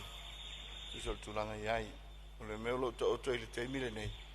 O le matafa i oi al malo. O le tutongi o fai aonga. Ma vatu le OGG. Peng whavaina o le vanta oto mai ai. Ai, o te pena inga o le whalea aonga mea whapena. malai me na le fioanga ai ai tar sanga e mai malo so soni malo mai la to na partner sun tulanga fa pena ina la ni na la to ile so soni malo mai le al mai lim tanga lu nga yo I pe fa pena pe ta e mai ta wina to ti cha to fu ya nu uma fala on ya ele o fo population o isinu ya ele le tulanga te tau ona yai fala on ya ila fa automati mo se fala on mai sai nu itua ya le fu sa no tulanga fo le na wa yei wa mai great tangata I wa mata ni fa titia ya la fa o fa tangata mata mai ti nu itu e pe o tulanga le na pe ven sa no ele so io mai maunga lo na fa ya ele tulanga fa tu mulio se la tu o le nganga tonu le ton fa ma lo il miliona decentralize ta to tunu te pena matina e tua mai se ya e moninga luenga fa popo mai se foi la fa na wa onga so so ni ai tulanga e ngate fa tu mulia ya o taulanga me se foi tato wala ma le paipa ma le tulanga fa pena so so nyai le foi sa no ele tulanga o le tato school connectivity ya fa pena la vel no to inga e ia unga e lue ma na ia ele anga tasile nei o le tu malo o palauli numero tolu mai loa fa ala ma ai to muli tasiala uma e lua computer lab ai donate mai uma tama fa na we fafo e ta ilua ta itolu vasenga ile level le tasi nganga le ta to mfai ya in the decentralized ya tato ngaluenga fatino le malo ai o pongi fa tasi tu malo ngalu fa tasi ina e manuia fa nau si sila fole competitive learning sa tato ia wale ai ya leva tau tasi fa ya onga ya ai lua vasen ya usia onga uona le tolu ya fa ya onga e pole nganga le to mo fa ya to puti tato wa e ala le sia mato fa onga tua lo tu fa tasi malesi le sinu e lua se lau fast food tamati o je le val fa ya onga le me peitai o lo vina ya e fa se la tu wa ono ne ya me palota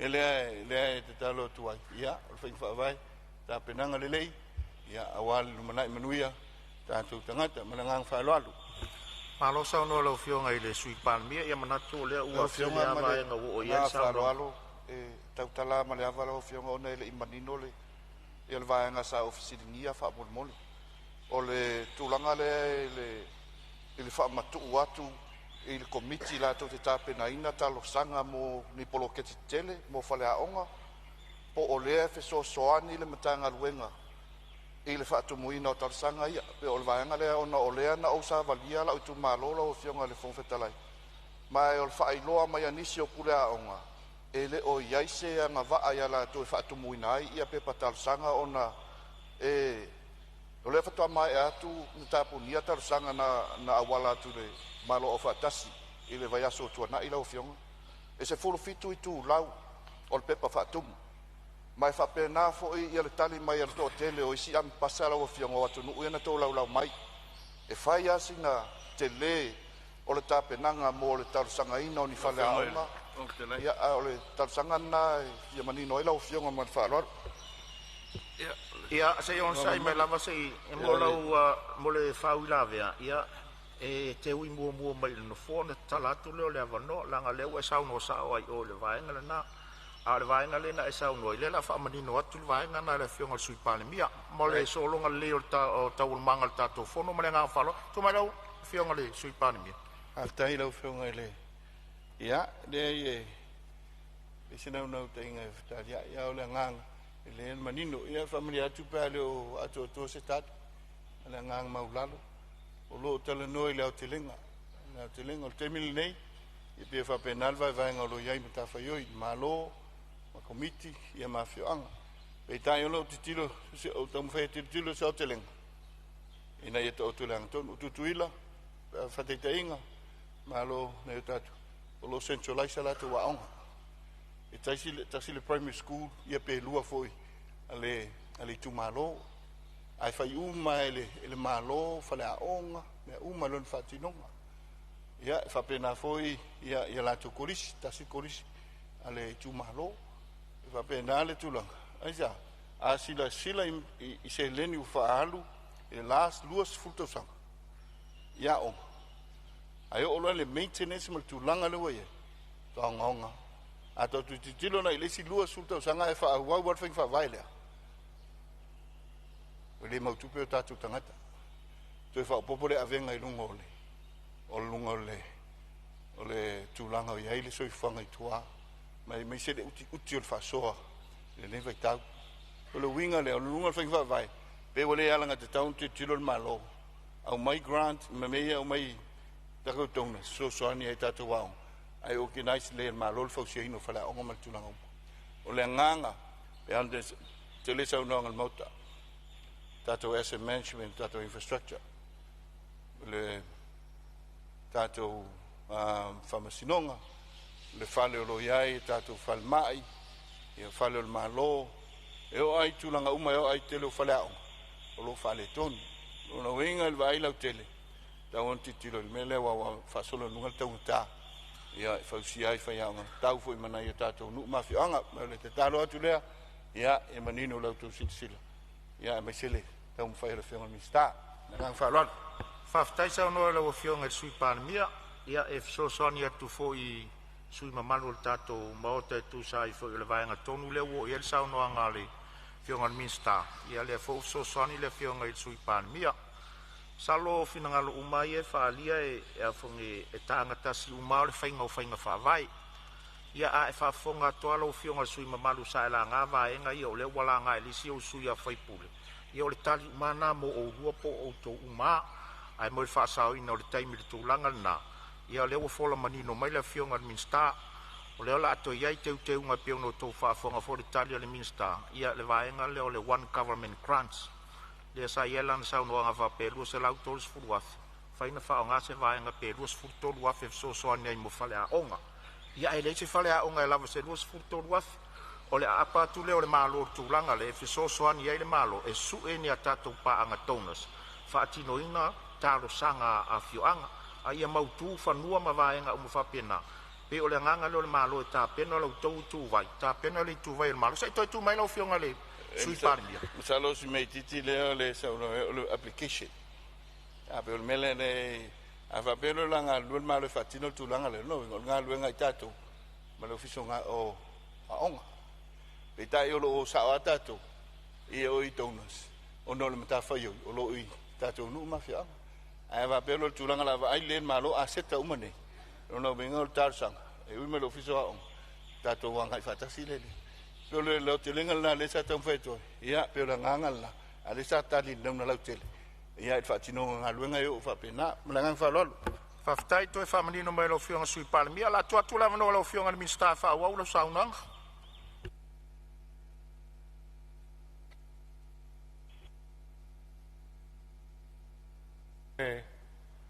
fo fitalai mo le fa ftai la fionga sui Palemene mo le so sani fo i fa malama ni sio o fa vai o nei o le whainga o application nei mo a onga fau. Ai a whapea lava mo kua le mawhai lava e le komitio a onga whaatumu le form lea. Io lai whaanongolongo mai le mtanga luenga. Whaanganga e mtanga luenga tala no iai o teo soani fo le whaatumu inga le form. A le mea la toia la lava iai le whaavai e maaio i o le lei lava. O le ngā luenga ngā komitio a onga e whai. Ia, e la le si te lea whautuanga, ia, leo wha mau uma lawa mtanga alwenga whautuanga ia. E la le si talusanga whau leo tu mai nei, mai whale ata tasi. Mo se whanua e whai eile a onga, ia, e pese i la o komiti lava a onga e masani e whai atu langa leo su o le whanua. Ia, o lea e tau te ilo oma lava e sao e tauna e se si a onga i tongu nā i vayusu. Ia ai se I tache mai se tal no iai. O whela mo al whanua la le tal sanga mai ai ia la fionga whala talua. Paftai. Ia, o le mta upu muli lau fionga fonga fetalai, o tongi whaia onga amata. O lo ielfio swani al malo, tawala atu le one government grant, mo tongi whaia onga ia, e ono supasene o le one government grant, e tongi ai, e whaia onga amata. A o leo ielfio whanga al malo, e tongi whaia onga amata, ma o fofuanga tāua ma le lei mo le lumanai. O lea la o le angalu i ael mtanga alwenga, a onga pisa si ma mtanga alwenga o tupe, mo le whaatala noa ina, ma le fuafua ina o le nei tau mawhainga, e me whai ai o ne tino mai tu tono le 5 tausanga. Lau fionga al whanga whetalai, le nale tali o fasili na tu mai, ma whautuanga foi o tu mai o wha mamau uma e le tanga alwenga. Au te fia whamanatu atu, o ao o ngai leo sem tawha ioi nā o le tanga alwenga, o le minsta, ko se whai ngā mālo, e ai am tawha ioi a tātou uma. Te tau tino atu e iei lau nau ta inga, e ngā lue whatasi ma sui whai pule, na ia mauti noa walawa tā pena, ma o ao ina lei alo, o whanau a Samoa, mo a tai au. A pangalea e le mawhai o na whaamilia ina uma mana onga. O wā e te tau o na lufi le le te mao a inga o le atunu. E le ngata o le se lengi, ai o le whaasoso ina o whaia onga pe o na whetalai iai le sauno iai le fionga sui Palemene. Lau fionga le whonga whetalai whapesu me malo o kapineta o le Palemene o Samoa. Le nasa tau mo whainga mtanga alwenga o onga maanga nuu. O te taofi o whaamilia ina whina ngalo. O sui in sa la ngā nei mta o puelai i se tali atu. O le opumoni e le whausia Roma i se aso e tasi. Nau hionga rung whetalai se me fia maramala mai. Ia, se on sai mai lava lo fionga le minsta o lo iet whau la vea le sui teitai o le tuangai. Tulai mai la o fionga le sui teitai o le tuangai. Ia, whaftai lau fionga, whaatalo whatufo i lau fionga ni tai au, te rio tātou Fonotaga. E whamalo fo i sau noanga le fionga le minsta, ma lo lava i le wholo ina mai o whainga whaavae, ma tau mwhainga mo le anga i luma, ma vaenga lo fi wha leia tātou mtanga ruenga, ia po i tātou education sector. Ia le wala o alau sau noanga i fuwhanga la amata no whatino. Ia o whainga whaavae le lei, are me tāua. O le mawhai ona whatino, ma whatino i se tūlanga siri ona le lei. Mo le au tau ino alam whanau o tātou tunu. Ia le wā o alau sau noanga e whatino ngā fuwhanga mo le tātou school connectivity. Ia varu se lau varu suru afe. Ia le ho i sa whai la ho i tausanga whatupe o tūna. Ia le la walo o wha ngā solo tūlanga na. Ia e lo sem tā upu fo i fau nei. Wa lewa nā mata mai fo lapa e inga. Tele tupe wa alwai. Ia tau sia i lona whatinonga. Ia tūla i mai stūlanga leima o ngai leo tau ino tātou whanau a onga. Ia le wā o lau sau noanga i tūlanga o le a whatino ia le si tanga o. Si ino le retirement age tūlanga li tai. Se ono sai mai lava lo fionga sanga. Se ono sai mai lava lo fionga si teitai o le tuangai o.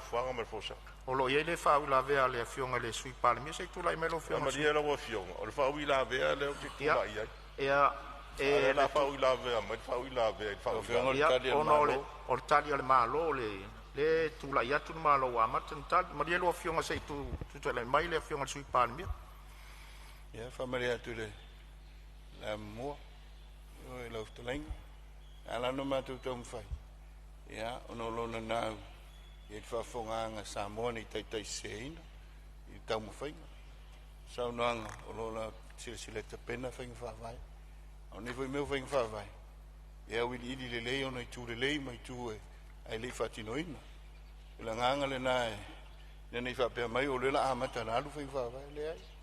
O le fwoi e, sila ina ia mai o io, manino le le whionga i le. E le sui te kai o le tuangai. E o le tulanga foi nei mo tula fono fai fa vai e tau no communicate fai fa lei ta pena o ina i manino ma lei e le saunanga e winga le tato school connectivity ma se le ni na ia e o le polenga le o to le vai tau e vai tau o lo tato o le wal se la wal su afe e o le tau on internet mo a onga pe tai o la telenga e o lo tato ai sia company e o mai fatino e o le tulanga le sai ai o le private sector pe tai fa mo mal private sector ia il malo il telo me ia uti fut fa so al malo e il sa no al private sector le ale al Vodafone na mai pa ia il choka manino nino e le lava tu pe va tu il malo so sonia lo winga le no il malo e te pena anaia a seta e fa nga la tele ia e tato tunu mai se so ni o nanga wa onga fal mai leo fui mu ia mai la to mai se futi mo so sonia terminei lo tato fa moia ia il private sector providing la to infrastructure mo tato me la lea ia la nganga le na la o fiong la nga sa o ia i limtanga luenga le so teng ia sa telefon na tulang la la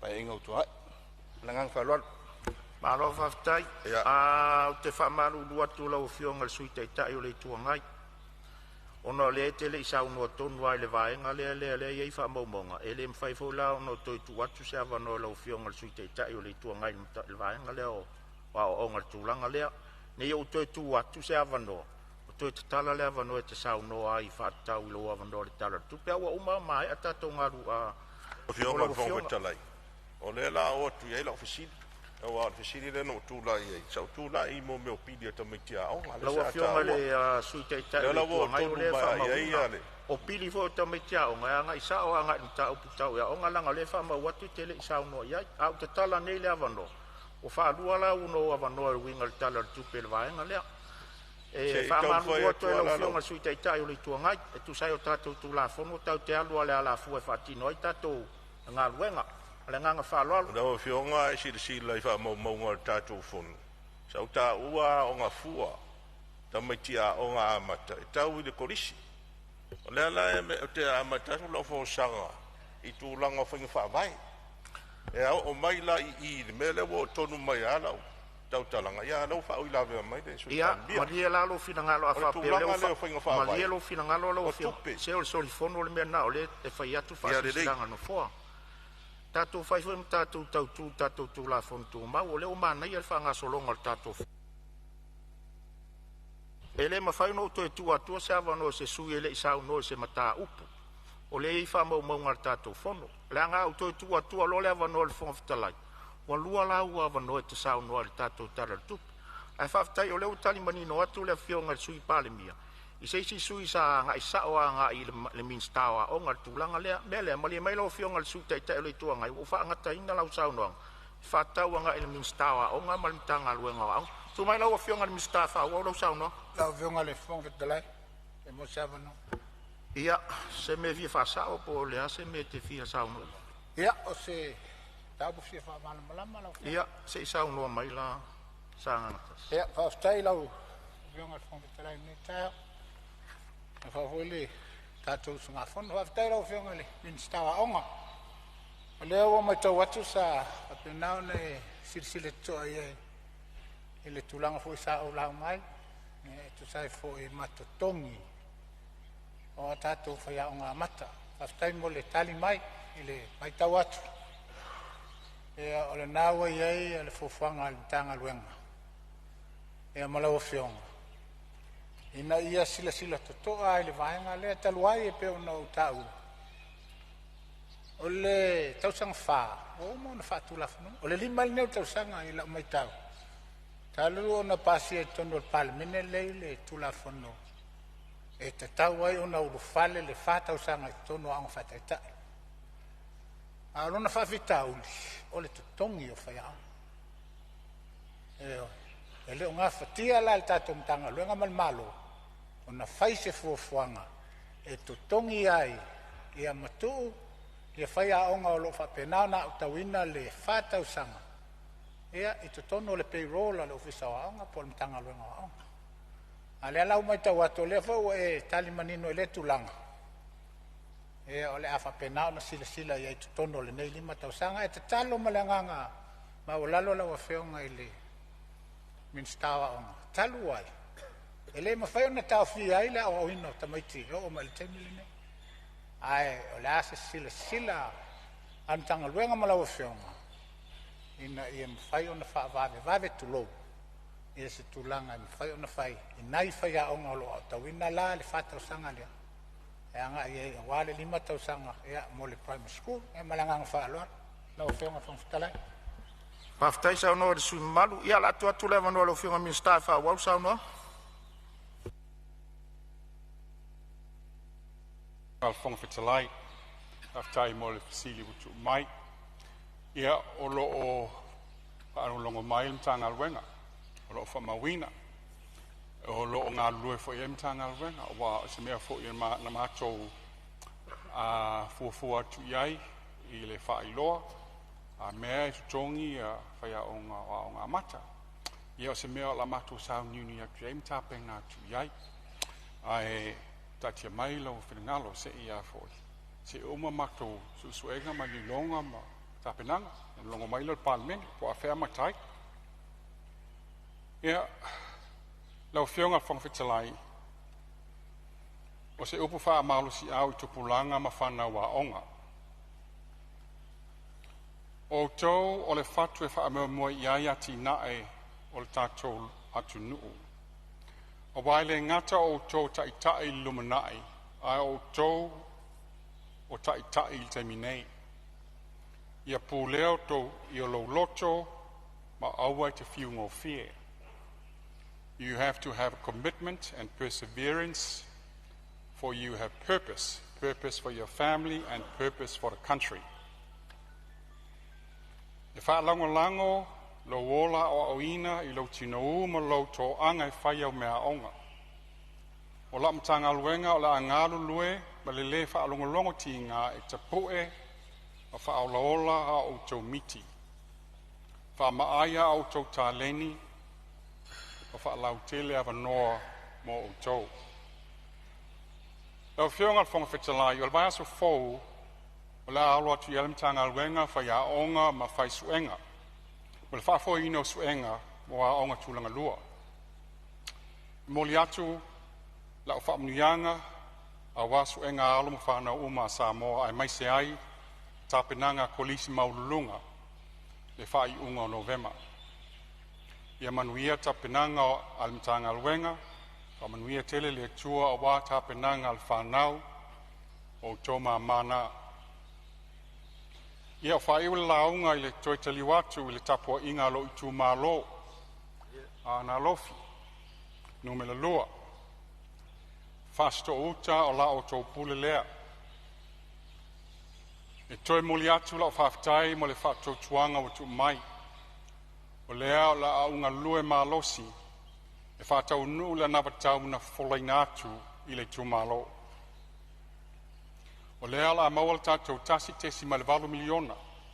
Whaapopo iei ma tupe tu toi, na mauwaile o le tupe le la ititi mai lalo ma le lua tesi ma le tasi miliona. E wha o ngā whaalelei, o le whaalelei a tili le tū malo, ma le tama o ainga, ai le o atu le iaiu lai o tau sanga fōu. O a onga uma le whanau, ai meise mo a onga i le ste, e to tongi mai le se leni lea. Ia whai se tātou plan po se tātou ta iala, o le isi 5 i le se fulu tausanga, e lufi le iai le tupe, le mai le malo. Ma o le neita iala, e whausia le tū malo atoa, e le na o le fono whaavai. O le foi e lo wha moe, mātou se ngā lulue whaatasi, ma whai pule o i tū malo a ana lofi. Tasi, tolu, ma le wha.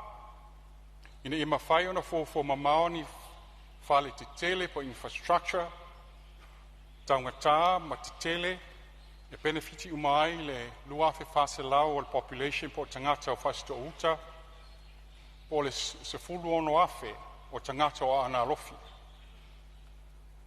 O le se leini ato mo i tu malo e whawa ana e 8 miliona le tausanga. Te lele na se leini. Ia, e tele nisi wha mnuianga mo a ana. A ana o le ainga. Whai tu malo. Tolu mingstar. Mingstar wha masinonga. Mingstar o aonga. Mingstar o filta inga ma tenkolosi. Ia, malta maitai sui fonga whetalai. O le tele o tausanga o tu ina mai. Le taimi o tatou wha iloa. O tele o tausanga o tu ina mai le taimi o tatou wha iloa. Manisi o tamali ima tina na savalia la o kliniki i le pisi. Ia su to nai. Ia malo ofisa foi. O lea la o iei le manatu o lea tau mawhai e whaatino i tu tona 5 tausanga ia nei talasanga. Talasanga nei watu mai. Ia tō fia le leila au whainga alwenga al whona whaavae. Ia maua al wha maoni ma le ami o tonu. Wha le lei awala ngā lue a meise le awala lea i au tawhal falsa e whakasa. Ma awala ngā lue alu latu sa tui se i le pale. Wha le leia vai tau mafa. Whai se fofo mo le vai lepa le mata ili ili. Whai tali ngalo i tua le whalefono ma le aonga le whakasa. Le stala le fono whaavae i ngā luenga whaavai taimi. Mai mana o mia fo ele tu malo ni whanua ngā lue. O le fo iwa mai e ona mawha aso ma le sui whaipule ua tuana i nei le sunga ia e ono tile. E moli atu la whaftai le swafa mo ngā luenga le uma wa whatau nu. Ma o le a o langolango fo i ngā luenga wa uma na fuafua ai lei whatau nu ina i le nā paia inga. O tatou ngā luenga mo le manuia o le tu malo e whaawau e whai whaatasi. E moli atu la whaftai uso na mātou tau wā tō wha ia ape le ulumoenga. Le sunga ia ai ono tile ma ai ono mea pelo. Ia, o uma le whilinga le tu malo, tatou ngā lue whaatasi, mo le manuia whasto uta Samoa. Ia whaamanuia le tua le ao le malo le malo, ia fua loa lo soifua. Ia mamao ni ao ngā solo le sui le fono o sui tofia. Ia mamao le langi lau fionga le fonga whitalai. Whaafoisia le soifua manuia le fionga le li Palemene. Maua le soifua, ma le langi mamao le sui Palemene, ma mingstar, o le kapineta whaapea mingstar lango lango. Soifua la le lei, le saitau le tuangai, sui taitai, le sao whaapito, ma le lai tua le mota. Lo whangia le usunga fono, ma malu al Palemene. Manu ia le tapua inga si o tu malo, whaiwhai manu mai langi, a walo o tau whaiva whai pēr, e ala i whai tatalo mō la o tau au auna. Ma le langi le tapua inga i a inga o Samoa, i fwoi la lafo mani to o ngau sia, i tu la toa o le usonga tu mua mpule. Manu ia le wha no manu, a le a inga sa le vi. I iai le file mua le tua le Palemene o Samoa. Soifua. Ua whamalo whitalai, o whamalo saunoa i lawa fionga i le Minsta, whamalo tā pena, e tu sa i fo i o lau saunoanga matango o fie, i au whafonga le maota i nisi vaenga sa langa, i ei finangalo le maota, e tu sa o le matanga luenga o a onga manga nu, whawhitai tā pena. Ia, o mata watu o saupel whasolonga i le lai tu o le maota i le mamanu o le kapineta, ia o le avanone watu inatu mo le fionga le Minsta mtanga luenga o soifua maloloina.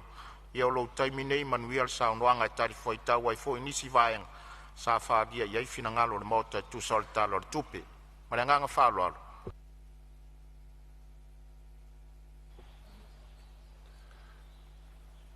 Whaftai atu I lawa fionga I le whongwhitalai.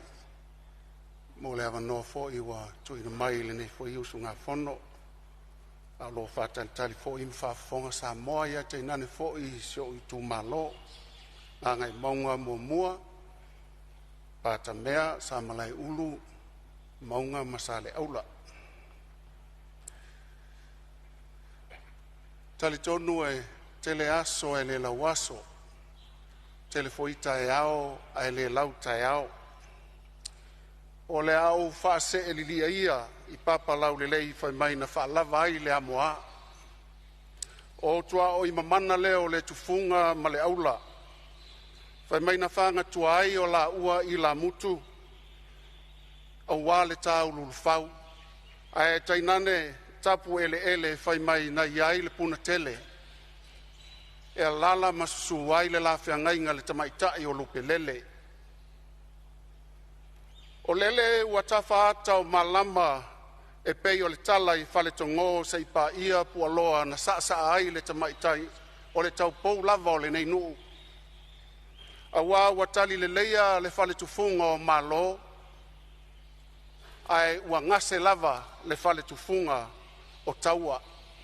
O le vesili pe ai sea. O le tala. A lea ua whaausu ngafa pa ia o le atua. Ua momoli tini o le langi. E la ua fionga I le fofonga fetalai. Lea ua maea o na fusifusi la palapa o malo. Momoli la ia o la au I fongaa. Fai lea mavi inga tau moli. Tau masuasua. A wale atua sili ese. O lele ua tapu lilino sa o le tupua. O le tupua wa o lea ua malae tau ave tia fau. O tua o le pea mawaitangutu e fio ai le afionga ia faumuina. O ia lava o le tupufia. A fio ai usoli. A lala ta iai ila ua o no fuasa.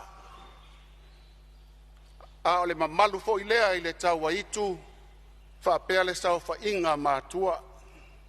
Whai mai o le malae o le tanga tia e whauwhau wai tia o le tau tianga. A le malae fo I o le whautuna tangi a Samoa. O lele ua tapu vai tasi ai to uli o Samoa e 5 ma le tasi.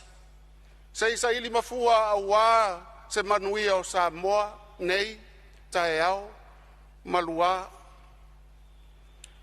Tulau na ia le fio ai o laua fionga I le fufonga fetalai o le maota. Wha malo le pale, wha malo fai o le whaiva. Ai tainane fo I le fionga I le sui fonga fetalai o le maota. Se ei mai ai I le fionga I le tamaitai o afa masanga. Ma eu le matalasi o neito finga. Tulauna le fio ai o le fionga I le ripa le mia. Fa malo le taliau. Fa malo le tofi. Fa malo le titalo. Fa fetai fo I o lo fio mai I la ua o a fionga I sui pale mia. Ona po toe lupe ia e tainane la ua fionga muripola. Tulauna a fio ai o a fionga I minsta. Ai tainane fo I minsta lango. Tulauna la ua fionga I le taitai o le ituangai. Ma eu le matalasi. Amu ia I matou. O tatou nuti mea fatasi. I le nei fo I paia inga se 10 ma le 8. Tulauna la ua fionga I le sui taitai o le ituangai. Tulauna la ua fionga I le sao whapito ia ai tainane le pa ia lasi o sui o le Palemene o Samoa. Tulauna la ua fionga I le whailautusi a wā le whenga iai ma le Palemene ia e tainane le mamalu o le matanga luenga fono ma tula fono a Samoa. Tulauna au tau a fionga I pule sili o matanga luenga taitasi ai tainane fo I whaululunga o so se whaala potuputonga tu maoti, whapea foi pisinisi taitasi. A tonu sa o toua au matangi, i tulu inga e whao le lalolangi, ia wā se tau mawhatanga mo Samoa, a leo wa lau se saa o tau whaiva, wa mapu e ai ngā luenga mamana i te tonu o le Palemene, i so se matanga luenga, ono lo tau titi, wa mamoli mai e titi ai, i mātou taito tasi, wa mātou pale ai, wa mātou ofu, wa mātou la ei, wha malo le ono sai, wha malo le tauivi, wha malo le tautua mo Samoa. Tulauna lau a fionga e le amalu le malo, tai nane foi lau masiofo, wha pe foi tau a fionga iao, sui iao le fono, o le sui tofia, ai tai nane au tau masiofo. Tulauna lau a fionga e le wha masino sili, wha pe foi il plestene o le wha masinonga whanua masuafa, ai tai nane a fionga, i so o se wha masino ngā lue ai tutonu le matanga luenga, wha pe foi lau a fionga le wha tonsili, ma lau matanga luenga mamalu. O te wha atulau atu foi le tapua inga mamana Samoa, tama mo lātou ainga mo lātou tama, le usonga tu mua mapule i tu au ma la taua, ainga le tai ma le vaa o Fonotaga. Le tapua inga foi, a le malo tutuila mamanua, i le fioai o lau a fionga, i le kovana sili, wha pe foi le lutena kovana, le pelestene o le maota maualunga, a e tainane foi lau a fionga le fongfitalai, ma fai pule uma o le maota. Tal tonu o ia o Samoa, ia o Samoa e mai malai tele le fali ni usa o le tui manua se ipa ia fili ma pule tuu na tauilo ai manu o malo. Ona wha pele o se wha mtalanga, e le wha ngaloina tai ma wha ululunga o e ka le sia kerishan uma le atu Samoa, o le tapua inga fo i tua atu o Samoa i atu nu e mamau. Ai tainane whawhea ngai ngā taulangi so se whata lo tau whaiva o le ngā lulue nei whakerisha no ina lo tātou atu no wha mamau atu i mala e o mai. Wha malo ma whawhetai le te talo. A veia le nei awanoa o te whawhetai atu ai i loo i tu malo ngā e maunga numeratasi. Mai lava i whale tongo se i pa ia le tupua i vai tutu. Tulauna lau a fionga lau ano malou a inga sa lau ano. Ai tainane fo i le toa fia o li i ma ai. Ai pola pui pui e le tula fale li i ma le mamalu le fale a ana. Tulauna le malae ua tauta ua ia Samoa ono le papai mai ai o le tua. Ia wā le tūlanga tau tamau a inga wha le nganga. E fio ai lau a fionga tuala malou wha le se fulua sala malou wha le walu ia ai tainane pola pui pui lo ua lua to lua te vanga ma vai fale ia wha pea le mamalu sa le muli anga o le fale upolu o to finga. Si au nuo sa le aula tulauna pua loa e fio ai lau a fionga tau tai o le fue, whai mai o le tama na viso tai ai a inga sa tuala ma le inga sa pesta. Tulauna tau longo mai e fio ai lau a fionga muangu tia o e lava o le mauputasi lau a fionga pule ai. Tulauna aso sa e fio ai lau a fionga to ia i vao o e o le maupu. Ia whapea foi sa mau e fio ai masu ai lau a fionga tau ili. Ia e maise le tupua i vai tutu e taanga tasi mai le atua walo vai na tutu mai le langi. Ia e tainane lo tu malo tausi o le matua te pola pui pui a wale o tau vana no foai mo lo tato i tu malo. E le whangaloina ia le afionga i le sao li i a tuala wha malo whai o le whaiva lau wha tamari anga le awa e mamori mai le awa noa ina i o tau aveina ma tau soa le ngaluenga sa e amataina i le lua afe lua se fulu maletasi. Ai tainane foi o tātou soa tau lau fionga lau ano ia whapena foi lau a fionga lau fitalainga tua fe talai te vanga. Whaftai atu foi i lau a fionga i le tapua inga a le sui o le sui tai fono o le whakasa i lau sunga le toia ina Palemene tau ilili wha malo whai o whaiva.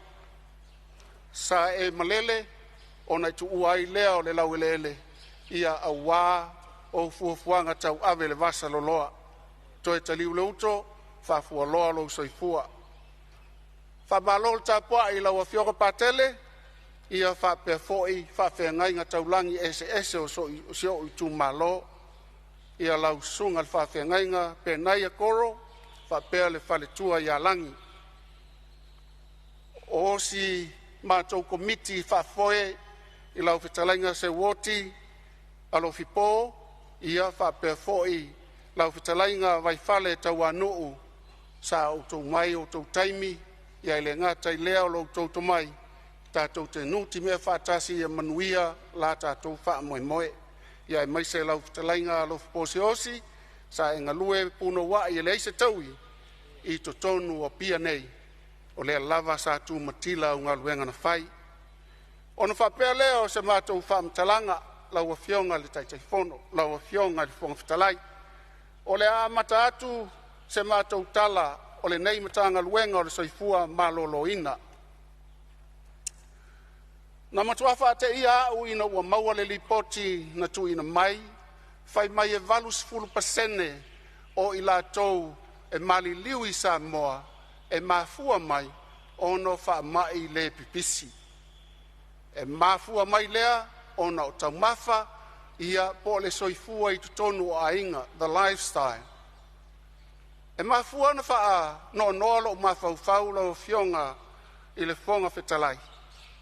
Awa e fōlinga mai e whaingo fie na tineia ia ngase. Ona foi, e mafua atu i lau ai tulou, ma lau ai, ma lau umukuka ma le tatou umukuka, le mafua anga o le mali liu o tele o tangata. E le mafua mai le kalesia, e le mafua mai le whale mai, e le mafua mai le maota le nei, e mafua mai lava i loo whatamala lau a fionga le whongwhitalai. Aisea, ono inale amatanga o mea umba, e a mata mai lava le tau mafo le vai, tau mafo le esi, tau mafo le popo, mea uma na whapena, ona wha iti ai leo wha mai le pipisi. A wafo, tātou te tau sa ili i se fofo, ai o loo tali tonunga, tātou sa ili e pui. Pui, whawhita uli. Ina nei a vea le nama o sia a vea ma wha mai pisi mo i tātou. Ma au te tali tonu whapena la wa fionga i le fonga whetalai. A o mai e mafua ia tea. A wafoi e le tatau ono u whaatali se isau se fo mai e vaai lo u vai. E tatau no o vaai lava au i lo u mai po le ale mafua anga. Ona whapea i leo se whaamtalanga. Wo mai ni fisili se tele mani fautuanga le lei mai le paia ma le mamalu o le fono usu a Samoa ia e mai se to o taitasi o le tātou Palemene. Mai le lei lo whaamtala ina atu mau tutu ua maea na tapena ai e whainga malo se ima vai atu ma o loo whaauau e le whainga malo le nei. O le whale mai lalo manu pe ona iai nisi o fasili, mo lou si la fia lau a fionga le fonga whatalai ma le mamalu o le Palemene. Ua maea na talaina ia te sema lua sfuma wha, ia le whale mai lena whaateleina, whaatasi ai maa pitanga, a wafo mai i to tonu o le malai. O se fianga le nā, a wasa ngā lulue i la tou na mua e tapena lo mātou o mai. Ua mai a fo i le whale mai o pautasi o na tatalaina ia te sema lua sfuma wha ia le whaateleina o le whale mai whaatasi fo i mapitanga o fo mai i totonu lava o pautasi. O le falemai i sa taua ia mo i la tau na laungaina le vaenga o se tala fia le nā tau maitawina ua tatala le teleina o le falemai whapea fo ia pitanga a fo mai i totonu o sa taua. Le ngata i lea, sa iai se sui o le tātou whono nei, sa ia whapea mai, ua mafua o na le whataunu ina le whale mai o lona i tumalo, o na ua vale tu lima fuafuanga tau ave ale matanga luenga. E le leina o whapea atu o lo ia te auni i meli mai ia i la tau e ono whanua, na mafua ai na le whataunu ina le whale mai o lo i tumalo, ina nei meane e tau le pua malafo mai, wha mole mole, fili tutoa au saunoanga, ai le i whaia wai se se ia saunoanga. O te tau manino atu lau a fionga whonga whetalai, ia o lo ia i fo inisi o whare mai. Malia whenua le whina ngalo lau a fionga le minsta, o lo ia i whau i la vesa i tula i mai le sui o whala taim samtau. O se me fia whasao, po se me fia whamamla. Ia le lei saunoa. Ia ngai leo tā ua lo mātou i tūmālo le fionga i le minsta. Ia le mai tau atu e o lo mātou i tūmālo le ngai mai saunoanga. Le ai e le i a mātua se whaasea i le whaatino ina o le whare mai o lo mātou i tūmālo. O le whaasea ana watu. Pato a longo mai au to tasi le vai aso fai le palota. A o le atu ngalunga le nasa watu. Ua loa tau sanga o tau le whare mai o nei tu malo. O le whio mai o na latu le asia singa al minsta mare Paton City sa iai. Ia sa manatua e vave ona pe so tai mai pe a whaiwa. Ia se whale tonu o le whanua. Ai pe o le mele sa atu ngaruai. Io ne pe e whoringa mai e se mafua angana. Fato alongo mai le fai pule ia male tu malo ato tasir vai aso ol fai nga palot pe o le fasiale sa tu inatu ia mato tatalo nei tu malo ia lewa tu lai mai lo fionga le minsta ia se ia lo fanele fale mai o nei tu malo wa tau sangao wa uma na pasia nei Palemene ia o mai termine le fatino ina male anga fa lo Malo whaftai, ia o lewa ma watu no fole fina ngalo le afionga i le sui o whare la taima sa matau, ia o le tūlanga fu le le sa tau sanga ina le si fo i whainga malo, ia lea ua whatoa tau se furu male iwa e aso le afionga le minsta, ia to angalo afionga tata, ona to ina mai le afionga le minsta, ia le tali o lo fina ngalo, wha ua matsau no angalo afionga le minsta. Whaftai lau afionga le whoftalai, whaftai fo i le afionga i le whaipule. E le lei lava ona whae tete la fonga la wafionga o na iei wha maumaunga. O le asa sfulu tolo i uni lufulu lima te ail se fulu le tae au. Tau au ina ai e le matanga luenga le imeli mai le ona le whanua. Ai au le iwhaia le whanua le la wafionga. Wa umana so le pule i tutonu o le tumalo. O ai la se o le fale mai soifua maloloina pe o le afioanga ma le tumalo le mea le nā nei mea ane no whai atu au le tau le pua balafo mai fili tuto ai upo e ave ai lau whamtalanga ina nei mea ane moria i tātou le tai o le tala ia ina le pausia ina le whale mai e whai tumalo i lunga o mātou whanua Malia whenua le fina ngalo le fionga le minsta ia se toi tūlai mai lava le suyo whala taimi samtau Te fisosoni atu le mai tau atu tau tō tā mai le fionga il minsta. Sila il minsta i le proses sa whanga solo il whatinonga o whaimai whaitumalo. O le ana ofo ina atu le whanua i le mata ngā ruenga. E whaiela la tō ngā ruenga ma whaile lease agreement ma le ana le whanua. E leo mai loa mai la le tūmalo ma le nu. Le tūlanga wo iei le lease negotiations le sa whianga i le matanga ruenga ma le ana le whanua. O lo no whapongi sa le tūmalo. O mea na lea watuai sa mātou tua lalo. I le tuai o na whaeloa mai ia te au. Ia o lait whaatari se o tu malo. A o lea wa sa tau na whaeloa tu loa i le ana whanua wa le mana o e whao ngalo na whanua. O lai tele isi whanua o le tu malo. Ia pe o le mea na e whamarua toi laua fionga minsta. Lewa mawatu le fina ngalo o laua fionga le sui mamatu. Ta whalo fina ngalo o tō tamai. Ia ai sila ne de whalmai o nei tu malo ma le anganga whalalo. O le mawatu tusa o le fina ngalo le sui. Ia ona ele o toi tula e mai le sa avea ma whaurunga o le mtanga luenga. Ia ui o lea, ia leo tula e mai le fionga le minsta pe fono o whaiatu. Ia o le urua i paia inga ne le fionga le minsta. Mata watu o le tau tula e mai lo fionga le sui pale. Me tula e mai lo fionga le sui pale. Ia, lea ie. Salo leo ulo manino le mautaile. Sao noanga le fionga le minsta. A me se fo i le tulanga o iai. I le nei lima vai aso talu no matou. A matal whainga malo. Tai ono, tai fitu, tai walu, tai iwa. Ia ngase awe fafu. I le whainga o fia ngā luenga o whaingai ma le whionga minsta. Le ia se aso o misila o whionga le whongatalai. Le fol sau noanga le mota i le lawa ia so i le no te inga. A o nina tātu te tālo mo i whalma. Lima sultasi tu malo. Lima sultasi whalma. E o foi ai tātou nua. A whioanga te itasi pe amal tolu se lau ono sfuru. A whioanga. A te tālo mo foi o tātou a whioanga i le awala ngā lue. I le tau sanga ma le tau sanga. Fitu se lau lua se furu. Pea tei lua awala ngā lue le whioanga. I lenga whatia le tātou malo. O le ala lea e tā ua ai le tūlanga lo tau mwhai atu.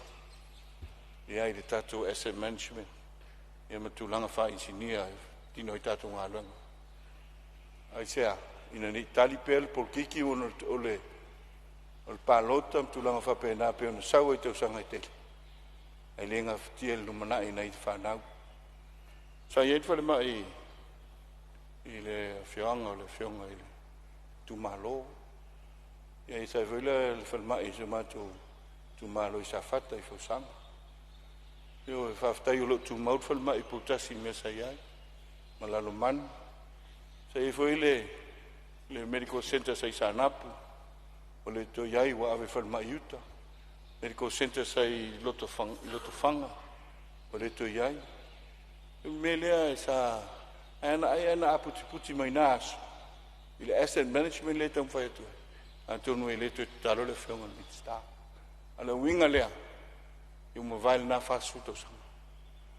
Tātou wanga i luma i te pena le mana i manuia o le amatanga fau. Ia wā se Samoa manuia na ngang whalwal. Whaftai sau noe ro whionga i le sui pānia. Ia e isi mea lau a whionga i le sui mamaru o leo a sosa ni atu le whionga sui pānia. E reise a nganga e whanga i tutui le sau noanga le whionga i minsta ia po le whionga fo le sui pānia. Alanga leo sau noa le whionga le sui pānia e lima sfultasi tu malo o tau whasoa soa. A o lea sau whaari manino. O le whare mai o nei tu malo. Whionga leo manino le. E lua paia inga wa umona pāsi ai. Whionga le pemusa. E le te taula o na toi alu le whasolonga le lima sfultasi tu malo. Sei on sai mai lava lau whionga sui mamaru sei toi tu atu le whionga sui pānia. Sau no mai lau whionga sui pānia. Te musu e tala. E manino i o lau. So vai na vatu. Sau no angal mota. Angal mota. Le sa ve en palmia. Fa lo alo sau no. Ile namna la tele. Ile sila fa fai pule. E alofa ia Samoa. Oe. Si atu nu lai titi to atolu piliona. Levan tawasa mai le lua te si malfia piliona lona GDP. Le ua o le tolu piliona. Aisa fa mo le tua. Fa mo le lofa. Vai lau tele tangata na i lor palota. Le winga le tata fia vieto. O le nauna lau tele o saunanga. Ato i utei o mota. Whionga le palmia. Whionga te tairu tua ngai. O le sa vea ma. Palmia pa inga taluai. Oe, i lantou. Ia, toi o le mota. Sa ai filo le tau whatuino le tātou malo. E o malenei te tātou, la matanga fau. Tātou ngā lurue. Tātou ngā lurue. Tu ia la unga le palota. Ia la unga le palota. E whapena atu ele o whaiato se si tu angala usau noa le whangal tutui. Ia o la nganga le nā e te talo tuai. E tele tā lenia le atua utu. Fo ina ia i tātou. Whao ngai le alofa. Whao ngai le alofa. Ia so matu vai tau whai le alo whionga. So ne tuai. Ia manuele tātou whono. Whaftai sau no alo whionga sui Palemene. Salo le mawatu e le no foa. O le afia le sau noanga le whionga sui mamalu whala taim sa matau. Ono umana whai e le whai unga se tasi o whainga malo tu ona inga tu nei. O le alae sau noa ma e le sui. Ia ai malia ia lo fina ngalo le o so ni atu no foa. Ua wha mauia tuan minsta malana sa mala sa ia le napa ya inga. Ai tu mai lu fa tu tuanga le minsta fo le o iai. E alo va tasi lu tato va. Ia i fo le manatu le o fionga le minsta ia se ia malea va enga langa o le fo ie finau le fionga le sui fai puli. Ta maori tu malo. Ia ono le tali na toi na to le whainga malo tona iatu. Ia lo fionga le fai puli ia ala fo mai le fa tu tuanga le fionga le minsta pe ono fai atu. Lele ia to se fast food waso tauna se e mai. Pale nga fa lo tu mai lo fionga le minsta fa wal sau no. Fionga fo ftalai. Na ti fa leo le nga fa ftai. O me tu no le sa tau fa tu ni tu malo e fa ftai. Pa manuele tu e fionga le minsta. Fa ftai mo lo fionga mamlama ia fa wa sau no nga lo fionga le minsta so fo malo loi. Fa ftai o fionga le fo ftalai. Ia o fo ine telele le ulunga I lau fionga le fai pule ia sa o le lei lava o la awa ia I le paketi o wale fa moe moe pa o lea ia sa ili lei mai sta fanua le lei ia o na tau si fea ngainga le fa tau nuu le fa moe moe fa tai sa ia inisi o sui na fetalai ia pesa unoa foi e winga I le tatu fale mai tua sivi o wale fa atile ina lau fionga le fongtalai ua mai a mai foi e ala I tau mawhainga a tātou whainga malo wa tuana I atu nei. O na iai le lua sifulu eka, o lea wha moe moe, wha tino ai le whale mai mō sala whai, I le lau mua I sale lolonga.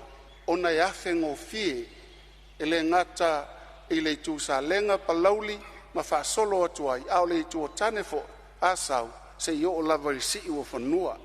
Ia ma o loo iai le fuafuanga I peuna vatu foi I le anavatau. E wha moe moe o le paia inga le nei, e ono whai ai le tātou whale mai telelea, I sa la whai, I sa le lolonga. Lona winga a whai e whatau nuu lea, ona whai titi ai lea o ngā luenga e whatino, a wale whale le ia o le whale mai tua sivi, ia wā fo I lo tātou motu tele I sa la whai. Le ngata I lea, na fesili nisi o sui mamalu, o le tātou Palemene, ona ua whai titia tupe sa tuu ina ia mawhai o na whaangaio ina ai, ia tātou tui pui pui, ma tū langa whapena. Mo le sila fia e le maota lau fionga I le fonga whetalai. Ona ua iai fesuia inga na tapena ina le pisa si, ma ua wha ese ina ai, Fonotaga se lo ngom nei tu malo pe tu sai no fingal. Ia malia fengola o finangalo le minsta o lo ia fa ula ve mal suisiu mo sai tu lai mal suisiu. Se me finanga, se me fi fa sa o po se me fi fa mama. Se vai ngai fia fa mamlam fa fke kile la ia sa no ia. La va no me la fionga le Fonotaga o nei tu malo. Talinga fia longo foi le sauanga le fionga le minista. I vaenga tā ua ua foi le atina enga le tātou malo whaftai le pol whasoa la ua fionga. E taluai ona la se ese ma vaenga tūlanga o vaenga o whalmai. Fionga le minista le soifua malolo inga sa fia sa matou tala le tārsanga e tuina atu. O ngā sa anga iaku ia le whainga malo ua tuana. Se asia singa o le afatu se falmai se o matou tu malo si Ia, nana ta oto tu lava I au tafala o fionga le minista. mātou te le ngautā. Ai mātou te whaalalo fo I tūlanga whaatatitia le tātou whainga mālo lo ta oto nei. Ia ona sa ngai atu lea singa. Ia o le ala lea sa mātou tutuli matai ai le vaenga lea. Feo I ai le finangalo le whainga mālo. A whape whaawau le vaenga pe ona I ai. Ia talia maleanganga whaftai. Ai ta oto atu iau tawhala wa fionga le minister soifua maloroing. Whaftai lau fionga le whongaftalai mo so mātou wa noa. Malo sa uno le sui. O si umu, ia o le alawe wha mawina sa e tau sanga fo i whale mai mo si umu. Ia wa sanga fo I maritali le amitu atu le sui o sa mtau mwhale la tai. Tātou talo ma tātou mori tau sanga I le atua le fina ngalo on minsta. Tu lai mai lau fionga minsta wha wasa. Ia, se tu lai mai lava le sui o whasa le anga numero tolu. Ia, e po se manatu e. O le ale, o le se me fi whasao tu langa le filmai le tu sivi. Se me fi whasao po se me fi wha mamlama ilo. La le sa o tano ia tu langa o tutulo ia moenga o lo hapena ona ia ngasi waftai lo ma watu i fufuanga mawa tatu malo tu langa o le foi o tatu fai mai foule la fai salonga e foringa mo sala fai ato pa onde tau le mau le nei tu malo la fionga minsta o le fai mai e wa te le investment da tatu malo lo e tu sivi a pe fatino ia e motule e fai mai le sala fai salonga as finanga la fionga mon malo ia operate pel tatu fai mai na tu sivi e nga ro mo fu nan wenga smart tu malo ai vai nel history ato fai mai le tu ale le ia mal puinga le matonu sa fotura fai mal matonu fo silfanga fai mai le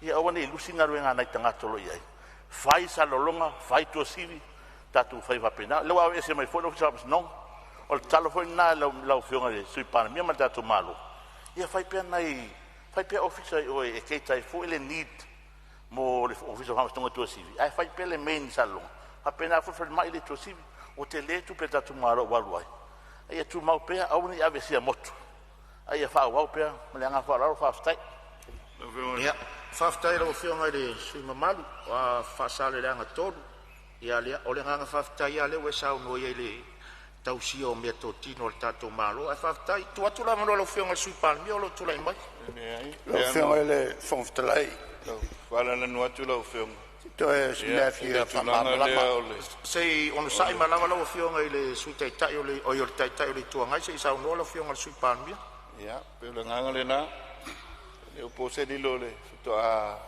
lima vai aso le feonga ile a le fufanga me fai fa vai ma la nga ilumana ya tono lo to mai fa tuang fa ma wina fo ile le nganga le au mai o le nganga le lei ma no to inga ia ina ya tina sa la fai pa wa le nei ia ne le fa tino le fa nga malo fa pelo ma to le taliat ai tatu sile le le teleng ia ma le tulanga ia ma to tatu so ta i stem langang farol malo whaftai lau whionga sui panemia ia o lo mai tau watu o lo tula mai lau whionga le taitai lo tuangai se mea fia whamamlama lau whionga pe fia wasa o se mea fia whamamlama mai malo tu fo i le sanuanga le whionga le minsta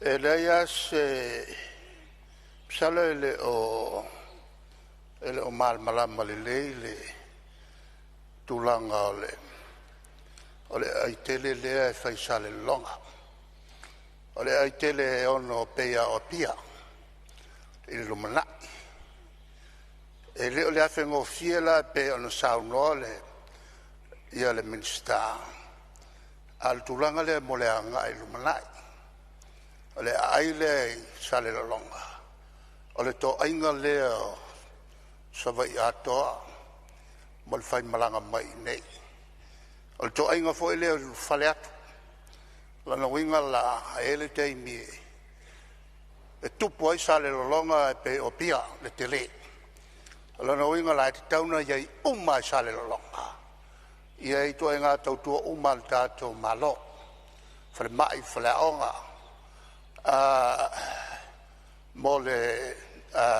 mole tunu atoa il fai mlanga tu mal fai mlanga mai le la foi la lai la fa vale ai le pe ona a matafufu mai tau sanga e a fei sala vol tol e a mai uma ia I tau tua a o fale la lai oi tai pe fale mai I tua sivi e fai an fa wo pe e a wa te le se le ni la so son mai ai el malo ya pan e fai an fa wo pe ma tu ti ai foi ia ngase e mai I sale longa o le tulanga tonu le la e le o se ai na fau e afe ngofie a le ai e fau o le to ainga a toa leo o le tatu atunu a to mo le atu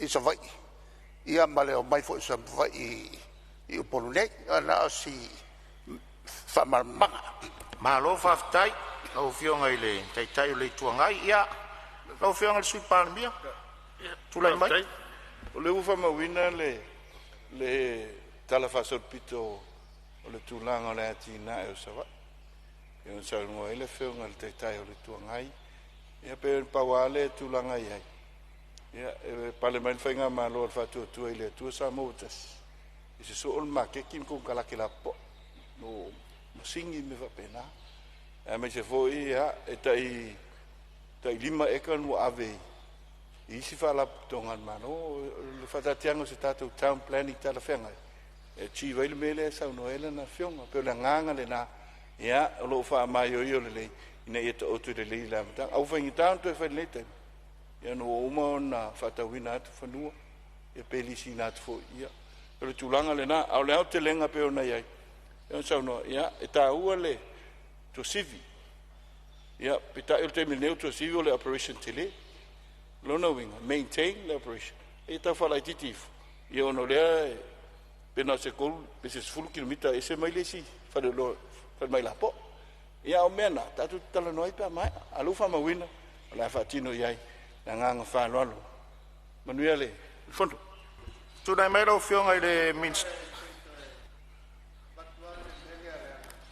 ia fa le anga sao ia saunanga e a fe valu se lau fixul ma le lua ia eka ia na to mai sale longa e fai ele ai tele lea fa miliona le tupen ave ai walu wa tele le avo ile fe ese sia io tausi le lanto fa fo ia le afe fa se lau ia eka ai tausi na fa se lau eka le la wa ke le ma lava ma ko e lava ang bole ai tele e sale longa le la to tuol mele na yai le sa longa na pa yai ai afe val se la fitulua e kol malianga le na sale longa fa pe fo mal Palemene o le sale longa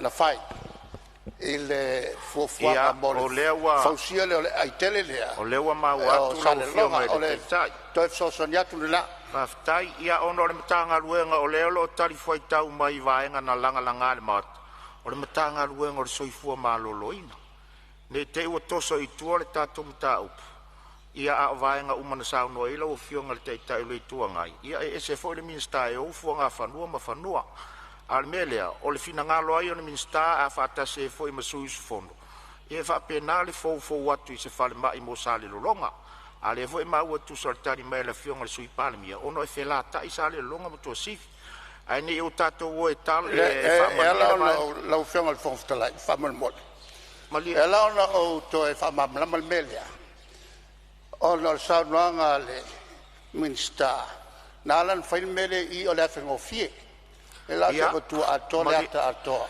ma dia mai lo fanga ia o le wa ma wa cake by o fale I o le wa ma wa le vaenga le alanga o sau no anga la o fiong e foringa mai wo ai ele ma fanua ma fuanga fanua e se la minsta le vaenga na al minsta ia lo tari o le minsta o le soifua maloloina o le melea ia se I o tu vo na vai taimi pa o le taimi tari ai pa fa pe ia si o le o ke kongo kwa melea nga sa no el minsta e a fengo fie ele le nganga na fai be i Malia lo finangalo ona ole upu afe ngofie.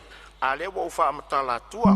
E la titil taimina e sa no ile afe ngofie. Ai tele taimina e sa no ai. Ile tele o eka male vaenga na o yaile finangalo la wo fionga male afioanga. O mele fa malu watu le vaenga lea. Ona ole mista io fare mai. Ole minsta so i fu maloloina. Ai malia afe ngolo finangalo. Ese me io langa. Ele o ke malama. Ia Leo ke malama a fa bangole. Leo ole project atoa. Leo ke malama. Malia lo finangalo la tawa me sori fono ai mala wo fionga tele o fa no i mai fon fitalai. O le fo e ma watu o fon fitalai le fa amaru la tele o lo finangalo. Ina ia peisa le longa o pia. Le la e va 12 so sano no fo. O le min star lo turai. O le min star so i fu malo loina. Ilano la lo le portfolio.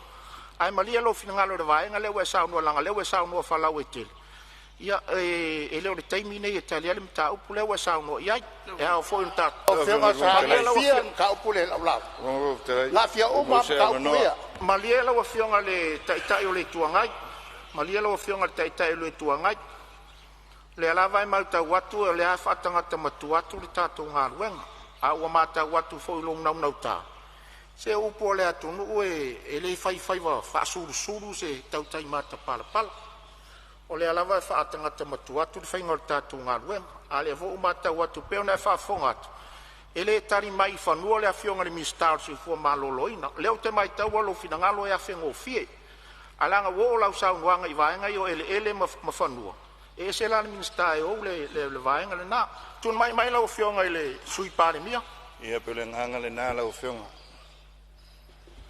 tile io ile no fall from the light awata langona le alofat na le alofat to mane to le pa inga unga yo so inga vai ani to load mota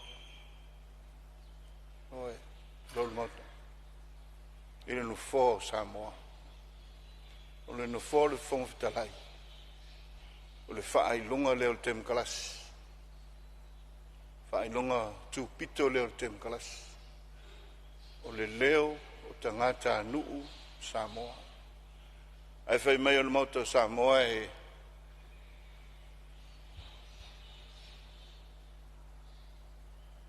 ta uid fa loalo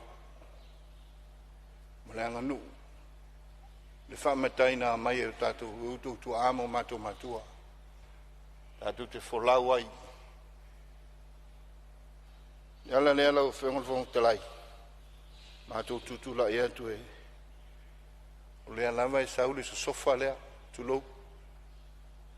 Nei fa fonga mai le tu nu. Ilo la tu leo tu lo. Ale o ma tu te tano tu malanga fa lo. Ma ngani atu. O mai sava no tu pulang fo. Mai sava no.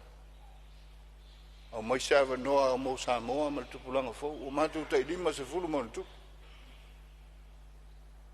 o atu ale on nos fulu o ye foi tanga te o le fio mai Palemene ai sa fainga nei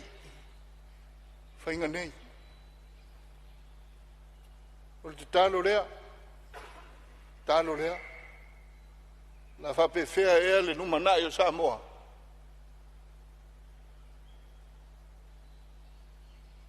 ia na ona matu fa pena tu mo le atu ai malu puenga lo finangalo ia awal fa te utinga o tatu wa so fono le nei talo la valea i le tua o pese ai masani ai tu amo tatu matua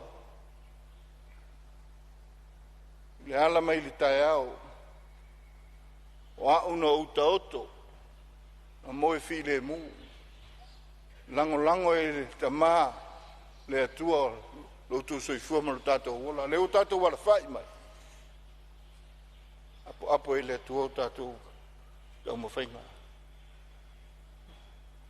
mi nes fono lo fengole fon te lai maro faftai sa uno lo fionga su lo fengole fo fetai watu lava ia e se si me fia sa uno ia ile vai singano lua ia o le lava lo o fionga fo fetai na singa vaenga lai titia e fia whamalmalama saunanga mātango fia le fionga minista pe mo sa manoa lau fionga ia sauno ia molo no whaftai lau fionga whawhetalai ia e leisa nganga so poutu a saunoa ia le fionga minista a o le polenga nei te ua lele mamao le tia ia ai ai le vaenga ua fea le minista sa whapenao na watu ele tarsanga le nei tu malo ia o se vaenga fia whamalmalama lau fionga whawhetalai tau tala fa to le manino ia to for file mula o fionga le minista ia ona fa tai o lewe e fa ilo mai le tulanga o fufanga le malo sa to la mai le pa inga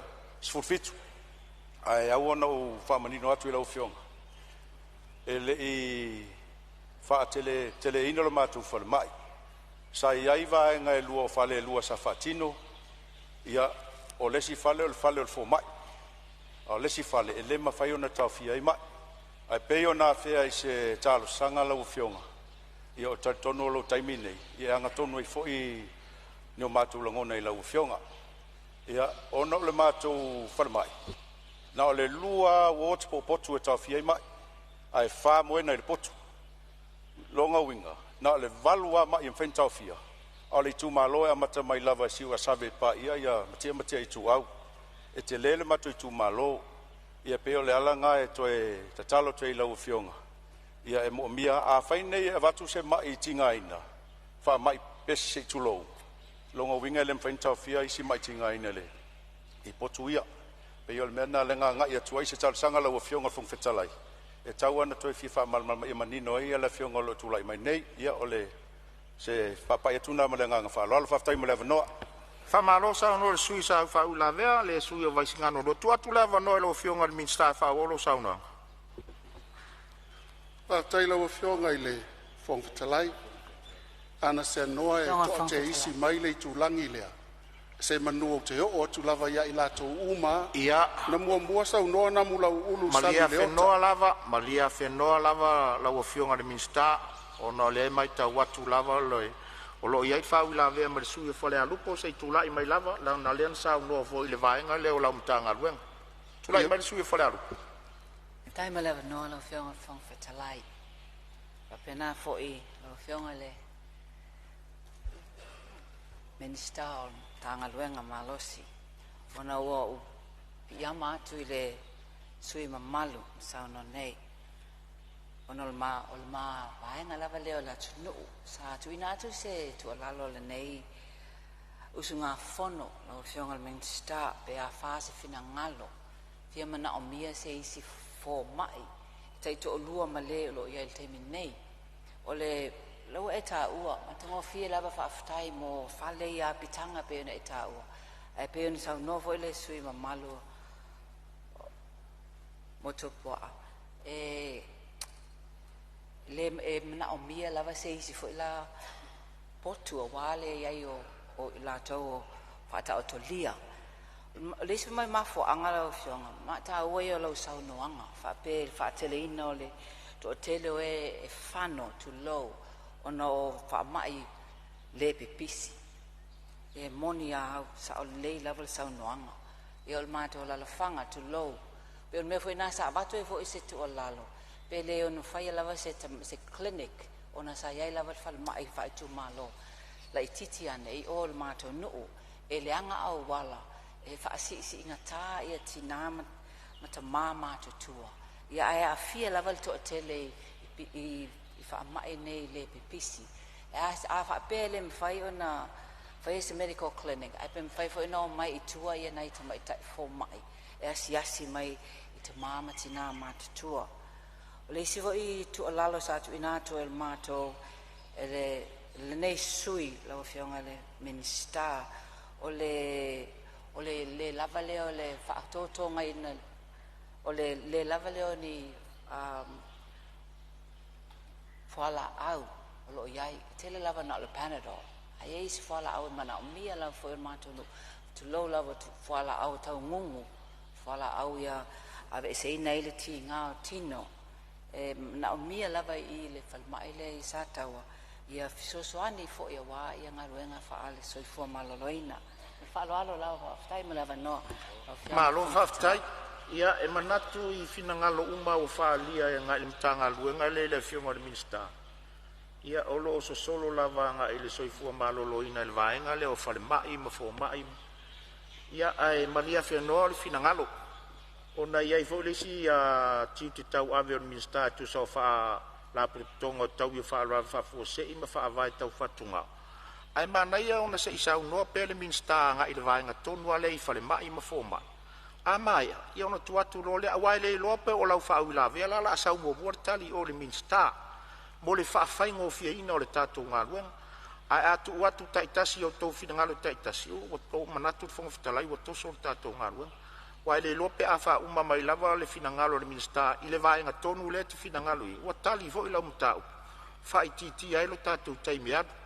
Taluai wa tātou taunu umai le taimi malo lo le tātou Fonotaga le nea uli. Ia ole am fai on fa wau sa noanga pe atali umai malolonga la wafionga ni minsta o te fasi silatu fa tati eseneta o manga fono au fai tula fono mo tato malolonga le auri to e tau au fia le tula e lua le auri